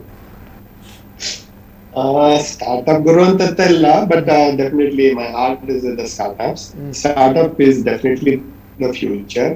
ಗ್ಲೋಬಲ್ ಸಹ startup is the one which will create new jobs, new thinking and new way of doing everything. So disruption there to know, but no doubts in that. ಎರಡನೇದಾಗಿ startup ಅವರು 100 out of 100 ಸಕ್ಸಸ್ ಆಗಕ್ಕೆ ಯಾವತ್ತೂ chance ಇಲ್ಲ. Regular business ಗೆ chance ಇಲ್ಲದೆ ಇರೋದ್ರಿಂದ startup ಗಳಿಗೆ it is two for. ನಮ್ಮ ಪ್ರಕಾರ ಒಂದು 10% ಸ್ಟಾರ್ಟ್ಅಪ್ ಸಕ್ಸಸ್ ಆಯ್ತು ಅಂತ ಹೇಳಿದ್ರೆ that will be the best what we can do. Startup ಅಲ್ಲಿ ಮಗು ನಡ್ಕೊಂಡು ಹೋಗ್ಬೇಕಾದ್ರೆ ಬೀಳೋದು, ಅದು ಬಿದ್ದ ಕೂಡಲೇ ಅದು ನಡೆಯೋದು ನಿಲ್ಸತ್ತೆ ಅಂತ ಅರ್ಥ ಅಲ್ಲ ಅದು. So startup failure is not as a failure. We'll consider that as a learning how to do a business ಅಂತ ಹೇಳ್ಬಿಟ್ಟು. ಸೊ ಅದನ್ನ ಯಾರಾದ್ರೂ ಸೀರಿಯಸ್ ಆಗಿ ತಗೊಳ್ಬಾರ್ದು. ಸ್ಟಾರ್ಟ್ಅಪ್ ಮಾಡಿದ್ರಂತೆ ಈಗ ಮಗು, ಸಣ್ಣ ಮಗು ನಡಿಲಿಕ್ಕೆ ಕಲಿಯುವಾಗ ಬೀಳುದು, ಹೇಳುದು, ಸೈಕಲ್ ಕಲಿಯುವಾಗ ನಾವು ಬೀಳುದು, ಗಾಯ ಆಗುದೆಲ್ಲ ಆಗ್ತದೆ, ಅದೇ ರೀತಿ ಅಂತ ನೀವು ಹೇಳುದು. ಅದೇ ರೀತಿ ಆದ್ರೆ ಸೈಕಲ್ ಬೀಳ್ಬೇಕಾದ್ರೆ ಅಲ್ಲಿ ಇಲ್ಲಿ ಒಂದ್ ಸ್ವಲ್ಪ ತಡ್ಸ್ಕೊಂಡು ಒಂದ್ ಸ್ವಲ್ಪ ರಕ್ತ ಬರ್ಲಿಕ್ಕೆ ಚಾನ್ಸ್ ಇದೆ, ತೊಂದ್ರೆ ಇಲ್ಲ. ಬಟ್ ಅದೆಲ್ಲಕ್ಕೂ ಸರ್ಜರಿ ಬೇಕಾಗಿಲ್ಲ. ಬರೀ ಬ್ಯಾಂಡೇಡ್ ಅಲ್ಲಿ ಇಲ್ಲಿ ಒಂದ್ ಸ್ವಲ್ಪ ನಮ್ದು ಡೆಟಾಲ್ ಗಿಟಲ್ ಹಾಕೊಂಡು ಮಾಡ್ಕೊಂಡು ಹೋಗ್ಬೋದು ನಾವು. ಇನ್ನೊಂದು ವೀಕ್ಷಕರ ಕರೆ ಉಂಟು. ಹಲೋ. ಹಲೋ. ಹೂ ಸ್ಪೀಕಿಂಗ್? ಪ್ರಸಿದ್ಧ ಅಂತ ಮಾತಾಡೋದು. ಯಾರು? ಪ್ರಸಿದ್ಧ ಅಂತ. ಪ್ರಸಿದ್ಧ. ಹೇಳಿ ಸ್ವಾಮಿ, ನಿಮ್ಮ ಪ್ರಶ್ನೆ ಕೇಳಿ. ಓಕೆ, ಈಗ ಮಾತಾಡ್ತಿರುವಾಗ ಹೇಳಿದ್ರು ಸ್ಟಾರ್ಟ್ಅಪ್ ಮಾಡುದು ಇದು ರೈಟ್ ಟೈಮ್ ಅಲ್ವಾ ಅಂತ ಹೇಳಿ. ಹೌದು. ಬಟ್ ನನ್ನ ಒಂದು ಒಪಿನಿಯನ್ ಅಥವಾ ನನ್ನ ಒಂದು ಐಡಿಯಾ ಏನಂತ ಹೇಳಿದ್ರೆ, ಯಾವ ಬಿಸ್ನೆಸ್ ಸ್ಟಾರ್ಟ್ಅಪ್ ಮಾಡ್ತೀರಿ ದ್ಯಾಟ್ ಕೌಂಟ್ಸ್ ಅಂತ. ಸಪೋಸ್ ಈ ಸಮಯದಲ್ಲಿ ಅನಗತ್ಯವಾದ ವಿಷಯಗಳನ್ನು ಸ್ಟಾರ್ಟ್ಅಪ್ ಮಾಡಿ ಸಿಕ್ಕಾಕೊಳ್ಳೋದಕ್ಕಿಂತ ಈಗಿನ ಪ್ಯಾಂಡಮಿಕ್ ಟೈಮ್ ಅಲ್ಲಿ ಯಾವುದು ಅಗತ್ಯ ಇದೆ ಅದನ್ನು ಮಾಡಿದ್ರೆ ಬೆಟರ್ ಅಂತ ನನ್ನ ಅಭಿಪ್ರಾಯ. ಬಹಳ ಉತ್ತಮ ಪ್ರಶ್ನೆ. ನಮ್ಮ ಉಲ್ಲಾಸ್ ಕಾಮತ್ ಆಲ್ರೆಡಿ ಅದರ ಬಗ್ಗೆ ಹೇಳಿದ್ದಾರೆ. ಏನಂತ ಹೇಳಿದ್ರೆ, ನೀವು ಈಗ ಕೋವಿಡ್ ರಿಲೇಟೆಡ್ ಏನಾದರೂ ಪ್ರಾಡಕ್ಟ್ ಅದಕ್ಕೆ ಪೂರಕವಾದಂದ್ರೆ ಈಗ ಸ್ಟಾರ್ಟ್ ಮಾಡಬಹುದು, ಇಲ್ಲದಿದ್ರೆ ಕೋವಿಡ್ ಸಂದರ್ಭ ಆದ್ಮೇಲೆ ಮತ್ತೆ ನೀವು ಅದನ್ನು ಮಾಡಿ ಅಂತ ಹೇಳಿದ್ದಾರೆ. ಬಹಳ ಉತ್ತಮ ಪ್ರಶ್ನೆ ಕೇಳಿದ್ರಿ. ರಾಜೇಶ್ ರಾವ್ ಅವರೇ, ನಿಮ್ಮ ಒಪಿನಿಯನ್ ಹೇಳಿ. ಅಲ್ಲ, ಅದೇ same opinion which is told by sir. ಹೊಸತಾಗಿ ಏನು ಮಾಡಲಿಕ್ಕಿಲ್ಲ. ಈ ಸಮಯವನ್ನು ನೀವು ಯಾವ್ಯಾವ ಬಿಸ್ನೆಸ್ ಮಾಡ್ಬೋದಂತ ಪ್ಲಾನಿಂಗ್ ಮಾಡಿ ಅದನ್ನು ಅಸೆಸ್ಮೆಂಟ್ ಮಾಡುವಂಥದ್ರಲ್ಲಿ ಸಮಯ ಕಳಿಬೇಕು. After the COVID problem then you can go for actual implementation. ಅದೇ ಈಗ ಏನು ಹೇಳ್ತಾರೆ, so there is a gap between knowledge and wisdom. Application of knowledge is a wisdom. ನಮ್ಮ ಹೆಚ್ಚಿನ ಬಿಸ್ನೆಸ್ನಲ್ಲಿ ಏನಾಗ್ತದೆ, whatever knowledge in the particular field they should assess. ಏನು ಹೇಳ್ತಾರೆ, ಅದರಲ್ಲಿ ಒಂದು ಪರಿಣಿತಿಯನ್ನು ಪಡೆದು 1-2 ವರ್ಷ ಕೆಲಸ ಮಾಡಿ ಅದರ ಪ್ರಕಾರ ಮುಂದೆ ಹೋಗಿ ಮತ್ತೆ ಅವರು ಆ ನಾಲೆಜನ್ನು ವಿಸ್ಡಮ್ ಆಗಿ ಕನ್ವರ್ಟ್ ಮಾಡಲಿಕ್ಕೆ ಎಂಟರ್ಪ್ರೈಸನ್ನು ಸ್ಟಾರ್ಟ್ ಮಾಡಬೇಕು. ಅದಕ್ಕೆ ಒಂದು ಸುಭಾಷಿತಕಾರ ಕೂಡ ಬಹಳ ಒಂದು ಚಾಣಕ್ಯ ನೀತಿ, ಚಾಣಕ್ಯ ಅಥವಾ ನಮ್ಮ ಕೌಟಿಲ್ಯದ ಅರ್ಥಶಾಸ್ತ್ರ, ಚಾಣಕ್ಯಂದು ಕೂಡ ನಾವು ಸುಮಾರು ಇದು ಹಾಕಿದ್ದೇವೆ.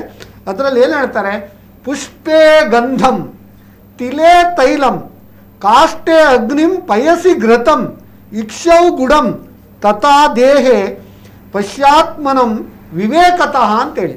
ಅಂದರೆ ಪುಷ್ಪೇ ಗಂಧಂ ಅಂದರೆ you should extract fragrance from the flower. ಅದಕ್ಕೆ ನಿಮಗೆ ಎಕ್ಸ್ಟ್ರಾ ಎಫರ್ಟ್ ಬೇಕು. Difference between ordinary and extraordinary means you have to put extra. That is the entrepreneurship. ತಿಲೇ ತೈಲಂ, ಎಳ್ಳಿನಿಂದ ಎಳ್ಳೆಣ್ಣೆ, gingelly oil, it is not easy, it requires lot of efforts. ಕಾಷ್ಟೇ ಅಗ್ನಿಂ, from firewood you should generate fire. ಪಯಸಿ ಘೃತಂ means from milk you should extract ghee. ಅದಕ್ಕೆ ಎಷ್ಟು ಕೆಲಸ ಉಂಟಂತ ಗೊತ್ತುಂಟಲ್ಲ. ಇಕ್ಷೋ ಗುಡಂ, from sugar cane you should extract sweet sugar or jaggery. ಅದೇ ರೀತಿ ತಥಾ ದೇಹೆ ಪಶ್ಚಾತ್ಮನಂ ವಿವೇಕತಃ. That means we should apply our knowledge.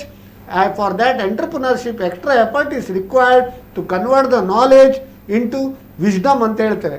ಇದಕ್ಕೆ ಈಗ ನಮ್ಮ ರಾಜೇಶ್ ರಾವ್ ಹೇಳಿ ಎಂಟರ್ಪ್ರಿನರ್ಶಿಪ್ ಬಗ್ಗೆ. ಹೌದು, ಎಂಟರ್ಪ್ರಿನರ್ಶಿಪ್ ಬಗ್ಗೆ you have to take knowledge experience from the those are already in the industry. Correct. ಹೊಸದಾಗಿ ನೀವು ಮಾಡಬೇಕಿದ್ರೆ ಎಕ್ಸಿಸ್ಟಿಂಗ್ ಎಕ್ಸ್ಪೀರಿಯನ್ಸ್ ಇದ್ದವತ್ತು ನಾಲೆಜ್ ತಗೋಬೇಕು.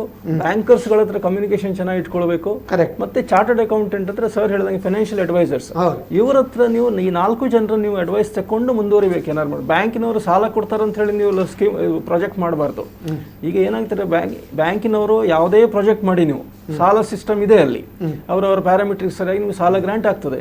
ಬಟ್ ಆ ಬಿಸ್ನೆಸ್ ಸಕ್ಸಸ್ ಆಗ್ತದೆ ಇಲ್ವಾ ಅಂತ ಹೇಳುವಂಥದ್ದು ನಿಮ್ಮ ಜವಾಬ್ದಾರಿ. ಸರ್, ಈಗ ಉಲ್ಲಾಸ್ ಕಾಮತ್ ಸರ್, ಈಗ ಬಿಸ್ನೆಸ್ ಈಗ ಸಕ್ಸಸ್ ಆಗಲಿಲ್ಲ, ಹಿ ವಾಂಟ್ ಟು ಎಕ್ಸಿಟ್. ಈ ಲೇಬರ್ ಇದು ಡ್ಯೂಸ್ ಇರ್ತದೆ, ಬ್ಯಾಂಕ್ ಇದು ಡ್ಯೂಸ್ ಇರ್ತದೆ, ಸ್ಟ್ಯಾಟ್ಯೂಟರಿ ಲಯಬಿಲಿಟೀಸ್ ಇರ್ತದೆ, ಕ್ರೆಡಿಟರ್ಸ್ ಇದು ಕಾಟ ಇರ್ತದೆ, ಸಾಲದ ಕಾಟ ಇರ್ತದೆ. ಎಲ್ಲ ಸಂದರ್ಭದಲ್ಲಿ ಅವನಿಗೆ he want to exit business. So what is your exit plan for business? ಅದರ ಬಗ್ಗೆ ಹೇಳ್ಬೋದಾ? ಯಾಕಂದ್ರೆ now it is time to exit our show also. Ullas Kamath sir, hello. ಬಹಳ ಕಷ್ಟ ಕೇಳಿಸುತ್ತಾ? ಹೌದು ಸರ್, ಎಕ್ಸಿಟ್ ಪ್ಲಾನ್. ಹೌದು ಹೌದು ಸರ್, ಹೌದು. ಬಹಳ ಕಷ್ಟದ ಕ್ವಶನ್, ಬಹಳ ಕಷ್ಟದ ಡಿಸಿಷನ್ ಸಹ ಇದನ್ನ. ಯಾವುದೇ ಎಕ್ಸಿಟ್ ಪ್ಲಾನ್ ಮಾಡ್ಬೇಕಾದ್ರೆ ದಯವಿಟ್ಟು ಎಕ್ಸಿಟ್ ಪ್ಲಾನ್ ನ ಬಹಳ ಚೆನ್ನಾಗಿ ಬಿಸ್ನೆಸ್ ನ ಸ್ಟಾರ್ಟ್ ಮಾಡ್ಬೇಕಾದ್ರೆ ಯಾವ ತರ ನೀವು ಬಿಸ್ನೆಸ್ ನ ಎಕ್ಸಿಟ್ ಮಾಡಬೇಕು. ನೀರಲ್ಲಿ ಇರ್ಬೇಕಾದ್ರೆ ದೋಣಿನ bring it to the shore, probably you get some value for that. ನಾನು ನದಿಯಲ್ಲಿ ನಡೀತಾ ಇರ್ಬೇಕಾದ್ರೆ ನೀವು ಅದನ್ನ ನೀವು ನಮ್ಮ ಮಾರ್ತೀನಿ ಅಂತ ಹೇಳಿದ್ರೆ ನಿಮ್ಗೆ ಯಾರು ತಗೊಂಡ್ ಬರೋದಿಲ್ಲ. ಯಾವ್ದು ಜಾಸ್ತಿ ಪ್ರಾಬ್ಲಮ್ ಎಷ್ಟಿದೆ ಅಷ್ಟು ಕಮ್ಮಿ ಬೆಲೆ ಸಿಗುತ್ತೆ. ಆದ್ರೆ ಪೀಸ್ಫುಲ್ ಆಗಿ ದಯವಿಟ್ಟು ಮಾರ್ಲಿಕ್ಕೆ ಹೋಗ್ಬೇಡಿ. ಲ್ಯಾಂಡ್ ಅನ್ನು ಒಬ್ರಿಗೆ ಕೊಡೋದು, ಮಿಷಿನ್ ಒಬ್ರಿಗೆ ಕೊಡೋದು, ಮತ್ತೆ ಎಂಪ್ಲಾಯೀಸ್ ಟ್ರಾನ್ಸ್ಫರ್ ಮಾಡೋದು ಅದೆಲ್ಲ ಇಲ್ಲ. Business is an asset. ಆ ಅಸೆಟ್ ಗೆ ಒಂದು ಒಳ್ಳೆ ವ್ಯಾಲ್ಯೂ ಇರುತ್ತೆ. ಬಿಸ್ನೆಸ್ ಅಲ್ಲಿ ಲಾಸ್ ಇದ್ರು ಸಹ ಪರ್ಚೇಸ್ ಮಾಡೋನಿಗೆ ಲಾಸ್ ಮೇಲೆ ಒಂದು ವ್ಯಾಲ್ಯೂ ಇರುತ್ತೆ. ಯಾಕಂದ್ರೆ ಆ ಲಾಸ್ ಅನ್ನ ಅವರ ಪ್ರಾಫಿಟ್ಗೆ ಸೆಟ್ ಆಫ್ ಮಾಡ್ಕೊಂತ ಹೇಳಿದ್ರೆ ಅವ್ರು ಅಲ್ಲಿ 30% ಇನ್ಕಮ್ ಟ್ಯಾಕ್ಸ್ ಕೊಡೋ ಅಗತ್ಯ ಬರುದಿಲ್ಲ. ಸೊ ನಿಮ್ಮ ಪ್ರಕಾರದ ಲಾಸ್ ಇರ್ಬೋದು, ಬೇರೆಯವರಿಗೆ ಅದು ಪ್ರಾಫಿಟ್ ಆಗುತ್ತೆ ಅಂತ ಹೇಳಿದ್ರೆ ಕಟ್ತಾರೆ. There all great financial planning. ಹಾಗಾಗಿ ಸಾಮಾನ್ಯವಾಗಿ ನೀವು ಬಿಸ್ನೆಸ್ ಲಾಸ್ ಇರ್ಬೇಕಾದ್ರೆ ಆ ಲಾಸ್ ಯಾತಕ್ಕೆ ಅಂತ ನೀವು ಅಸೆಸ್ಮೆಂಟ್ ಕಾಂಪಿಟೇಷನ್ಗೋಸ್ಕರವಾಗಿ ಇಲ್ಲ ಜೀವ ಹೋಗಿ ಕಾಂಪಿಟೇಟರ್ಗೆ ಬೇಕಾದ್ರೆ ಬಿಸ್ನೆಸ್ ಕೊಡಿ. ನಮ್ಮ ಹತ್ರ ಒಂದು ಇರುತ್ತೆ, ನಾನು ಏನ್ ಜೀವ ಹೋದ್ರು ಸರಿ ನನ್ನ ಕಾಂಪಿಟೇಷನ್ ಬಿಸ್ನೆಸ್ ಮಾರುದಿಲ್ಲ ಅಂತ ಒಂದು ಅದರ ಹತ್ರ ಒಂದು don't be that. You should be flexible. You should not be rigid. Something heritage. ಈಗ ಕೊನೆಯದಾಗಿ ರಾಜೇಶ್ ರಾವ್ ಅವರೇ, ಈಗ ನಿಮ್ಮದು ಏನು ಅದರ ಮುಂಚೆ ಒಂದು ವೀಕ್ಷಕರ ಕರೆ ಉಂಟು last. Hello hello, business is an investment. Hello hello, who speaking? ಇದು ಐಶ್ವರ್ಯ ಅಂತ. ನಿಮ್ಮ ಪ್ರಶ್ನೆ ಕೇಳಿ ಸರ್. ಮೊದಲನೇದಾಗಿ ಹೇಳೋದೇನಂದ್ರೆ ಎಸ್ ನಾಯ್ಕ್ ಅವರೇ, ನೀವು ತುಂಬಾ ಚೆನ್ನಾಗಿ ನಿರೂಪಣೆ ಮಾಡ್ತಿದ್ದೀರಾ. Thank you. ಓಕೆ, ನನ್ನ ಕ್ವಶನ್ ಏನಂದ್ರೆ, ಈಗ ನಾರ್ಮಲ್ ಆಗಿ ಈ ಸಿಚುವೇಶನ್ ಚೆನ್ನಾಗಿಲ್ಲ, ಲೈಕ್ ಲಾಕ್ ಡೌನ್ ಆಗಿ ತುಂಬಾ ಜನ ತುಂಬಾ ಲಾಸ್ ಅನ್ನ ಕಂಡಿರ್ತಾರೆ.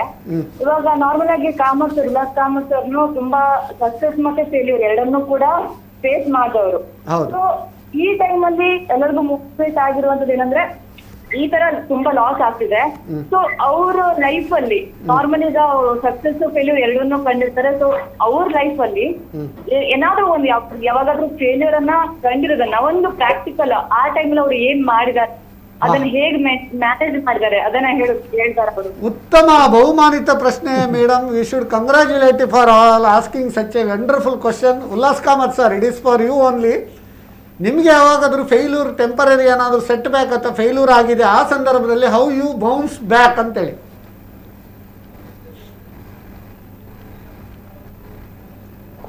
ನನಗೆ ಫುಲ್ ಕ್ವಶನ್ ಕೇಳಿಸ್ಲಿಲ್ಲ. ನೀವು ಕ್ವಶನ್ ಅಲ್ಲ, failure whether there is any failure. Definite ಆಗಿ ಎಲ್ಲಾರುನುವೆ ಒಂದಲ್ಲ ಒಂದು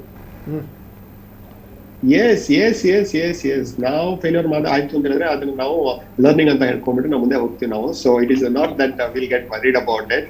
ಸೊ ಅದಕ್ಕೊಂದು ಕಾಸ್ಟ್ ಇರುತ್ತೆ. ಆ ಕಾಸ್ಟ್ ಅಂತ ಹೇಳಿದ್ರೆ ಆ ಫೇಲ್ ಆಗಿರೋದ್ರಿಂದ ಅದಕ್ಕೆ ಎಷ್ಟು ಕಾಸ್ಟ್ ಆಯ್ತು ಅಂತ ಅದಕ್ಕೊಂದು ಕಾಸ್ಟ್ ಹಾಕ್ತಿವಿ ನಾವು. ನಮ್ಮ ಡಿಸಿಷನ್ ರಾಂಗ್ ಆದಾಗ ಇಷ್ಟು ನಮ್ಗೆ ಕೋಟಿ ಖರ್ಚಾಯ್ತು, ಇಷ್ಟು ನಮ್ಗೆ ಲಕ್ಷ ನಮ್ಗೆ ವೇಸ್ಟ್ ಆಯ್ತು ಅಂತ ಅನ್ಕೋತೀವಿ.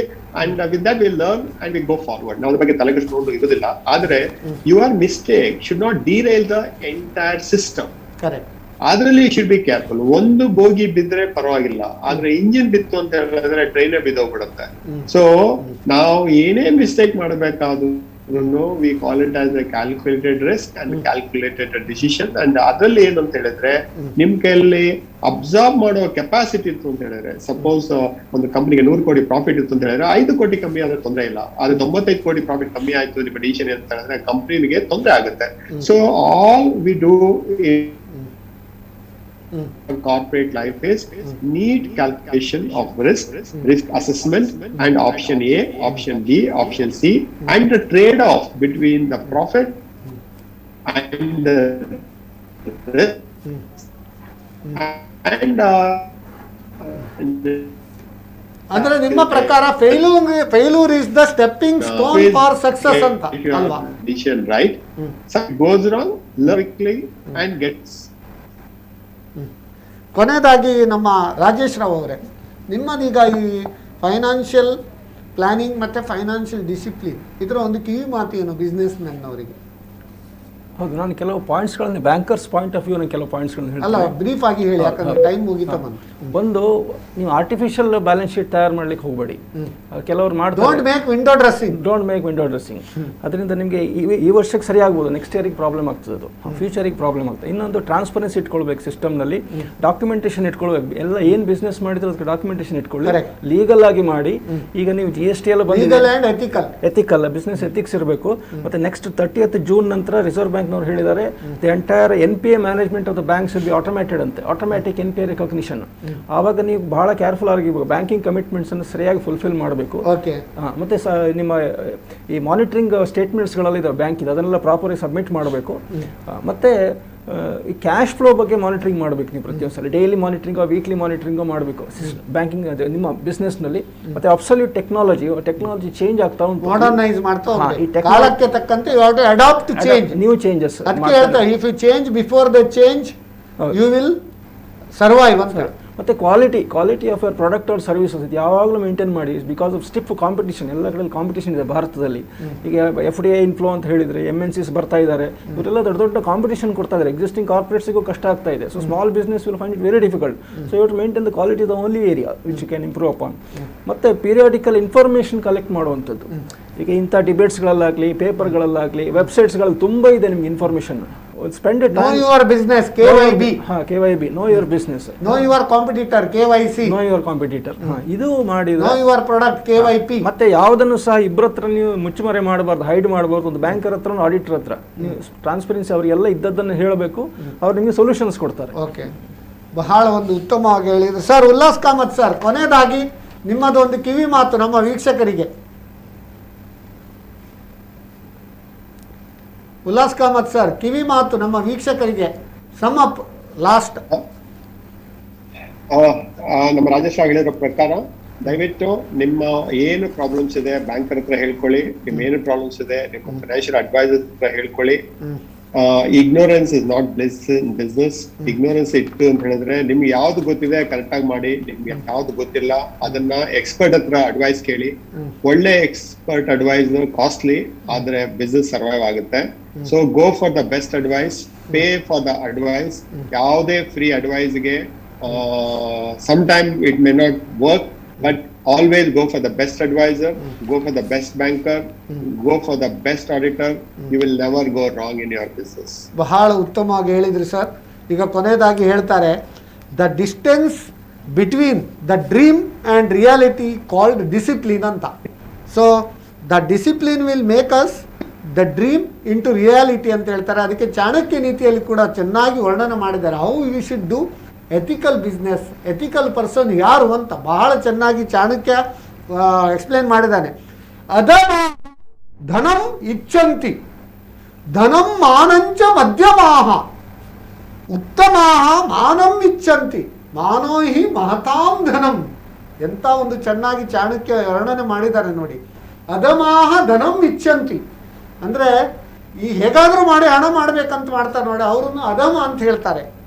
ಧನಂ ಮಾನಂಚ ಮಧ್ಯಮಾಹ, ಈ ಮಧ್ಯಮ ವರ್ಗದವರು ಅಥವಾ ಮೀಡಿಯೋಕರ್ಸ್ ವಾಟ್ ದೇ ಡು, ಹಣ ಬೇಕು, ಅದರೊಟ್ಟಿಗೆ ಮಾನ ಕೂಡ ಬೇಕು.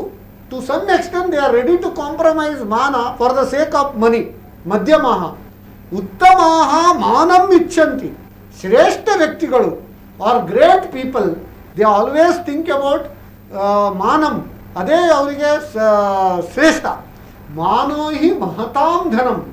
ಏನು ನೀವು ಕೆಲಸ ಮಾಡೋದಾದರೂ ನಿಮ್ಮ ಎಥಿಕಲ್ ಪ್ರಾಕ್ಟೀಸಲ್ಲಿ ಒಳ್ಳೆ ರೀತಿಯಲ್ಲಿ ನೀವು ಒಂದು ರೆಸ್ಪೆಕ್ಟ್ಫುಲ್ಲಿ ಮಾಡಿದರೆ you will gain respect, you will earn respect and you need not have to go behind money, money will be behind you ಅಂತ ಹೇಳ್ತಾ ಈ ಕರ್ನಾಟಕ ಬಿಸ್ನೆಸ್ ಟಾನಿಕ್ ಈ ಕಾರ್ಯಕ್ರಮ financial planning and financial discipline ಇದರ ಬಗ್ಗೆ ನಮ್ಮ great financial guru, mentor for many startups CA Ullas Kamath, joint MD Jyoti laboratories limited, ನೀವು ಈ ನಿಮ್ಮ ಒಂದು ಅಮೂಲ್ಯ ಸಮಯವನ್ನು ನಮ್ಮ ವೀಕ್ಷಕರೊಂದಿಗೆ ಹಂಚಿಕೊಂಡಿದ್ದಕ್ಕೆ ನಮ್ಮ ಸಮಸ್ತ ವೀಕ್ಷಕರ ಪರವಾಗಿ, ನಮ್ಮ ಕುಡ್ಲ ವಾಹಿನಿ ಪರವಾಗಿ, ನನ್ನ ವೈಯಕ್ತಿಕ ಪರವಾಗಿ ನಿಮಗೆ ಅಭಿನಂದನೆಗಳು ಹಾಗೂ ಧನ್ಯವಾದಗಳನ್ನು ಹೇಳ್ತೇವೆ ಸರ್.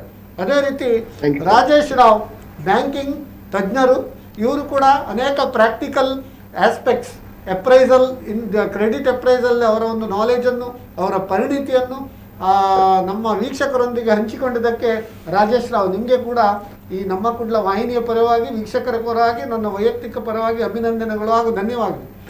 ವೀಕ್ಷಕರೇ, ನಿಮ್ಮಲ್ಲಿದೆಯಾ ಫೈನಾನ್ಸ್, ಟ್ಯಾಕ್ಸೇಷನ್ ಹಾಗೂ ಬಿಸ್ನೆಸ್ ಕನ್ಫ್ಯೂಷನ್? ನಮ್ಮಲ್ಲಿದೆ Karnataka bank business tonic solution ಅಂತ ಹೇಳ್ತಾ ಈ ಕಾರ್ಯಕ್ರಮದ ಮರುಪ್ರಸಾರ ಇದೇ ಬುಧವಾರ ರಾತ್ರಿ 9:30 ಗಂಟೆಗೆ ನಮ್ಮ ಕುಡ್ಲ 24/7 ನೋಡ್ಬೋದು. ಈ ಕಾರ್ಯಕ್ರಮ ಫೇಸ್ಬುಕ್ಕಲ್ಲಿ ಕೂಡ ಲೈವ್ ಇರ್ತದೆ, ಆದ್ದರಿಂದ ನೀವು ಫೇಸ್ಬುಕ್ಕಲ್ಲಿ ಕೂಡ ಎನಿ ಟೈಮ್ ನೋಡ್ಬೋದು. ಹಾಗೂ ನಮ್ಮ ಎಲ್ಲ ಕಾರ್ಯಕ್ರಮವನ್ನು ಯೂಟ್ಯೂಬಲ್ಲಿ ಅಪ್ಲೋಡ್ ಮಾಡ್ತೇವೆ. ಯಾವುದೇ ಒಂದು ಕಾರ್ಯಕ್ರಮದ ನೀವು ಬೇಕಾದರೆ ಯೂಟ್ಯೂಬಲ್ಲಿ ಕೂಡ ನೀವು ನೋಡ್ಬೋದು ಅಂತ ಹೇಳ್ತಾ, ಇದು ನಮ್ಮ ಕುಡ್ಲ, ಇದು ನಿಮ್ಮ ಕುಡ್ಲ ಹಾಗೂ ನಿಮ್ಮೆಲ್ಲರ ಕುಡ್ಲ ಅಂತ ಹೇಳ್ತಾ ನಮ್ಮ ಈ ಕಾರ್ಯಕ್ರಮವನ್ನು ಇಂದಿಗೆ ಮುಕ್ತಾಯಗೊಳಿಸ್ತಾ ಇದ್ದೇವೆ.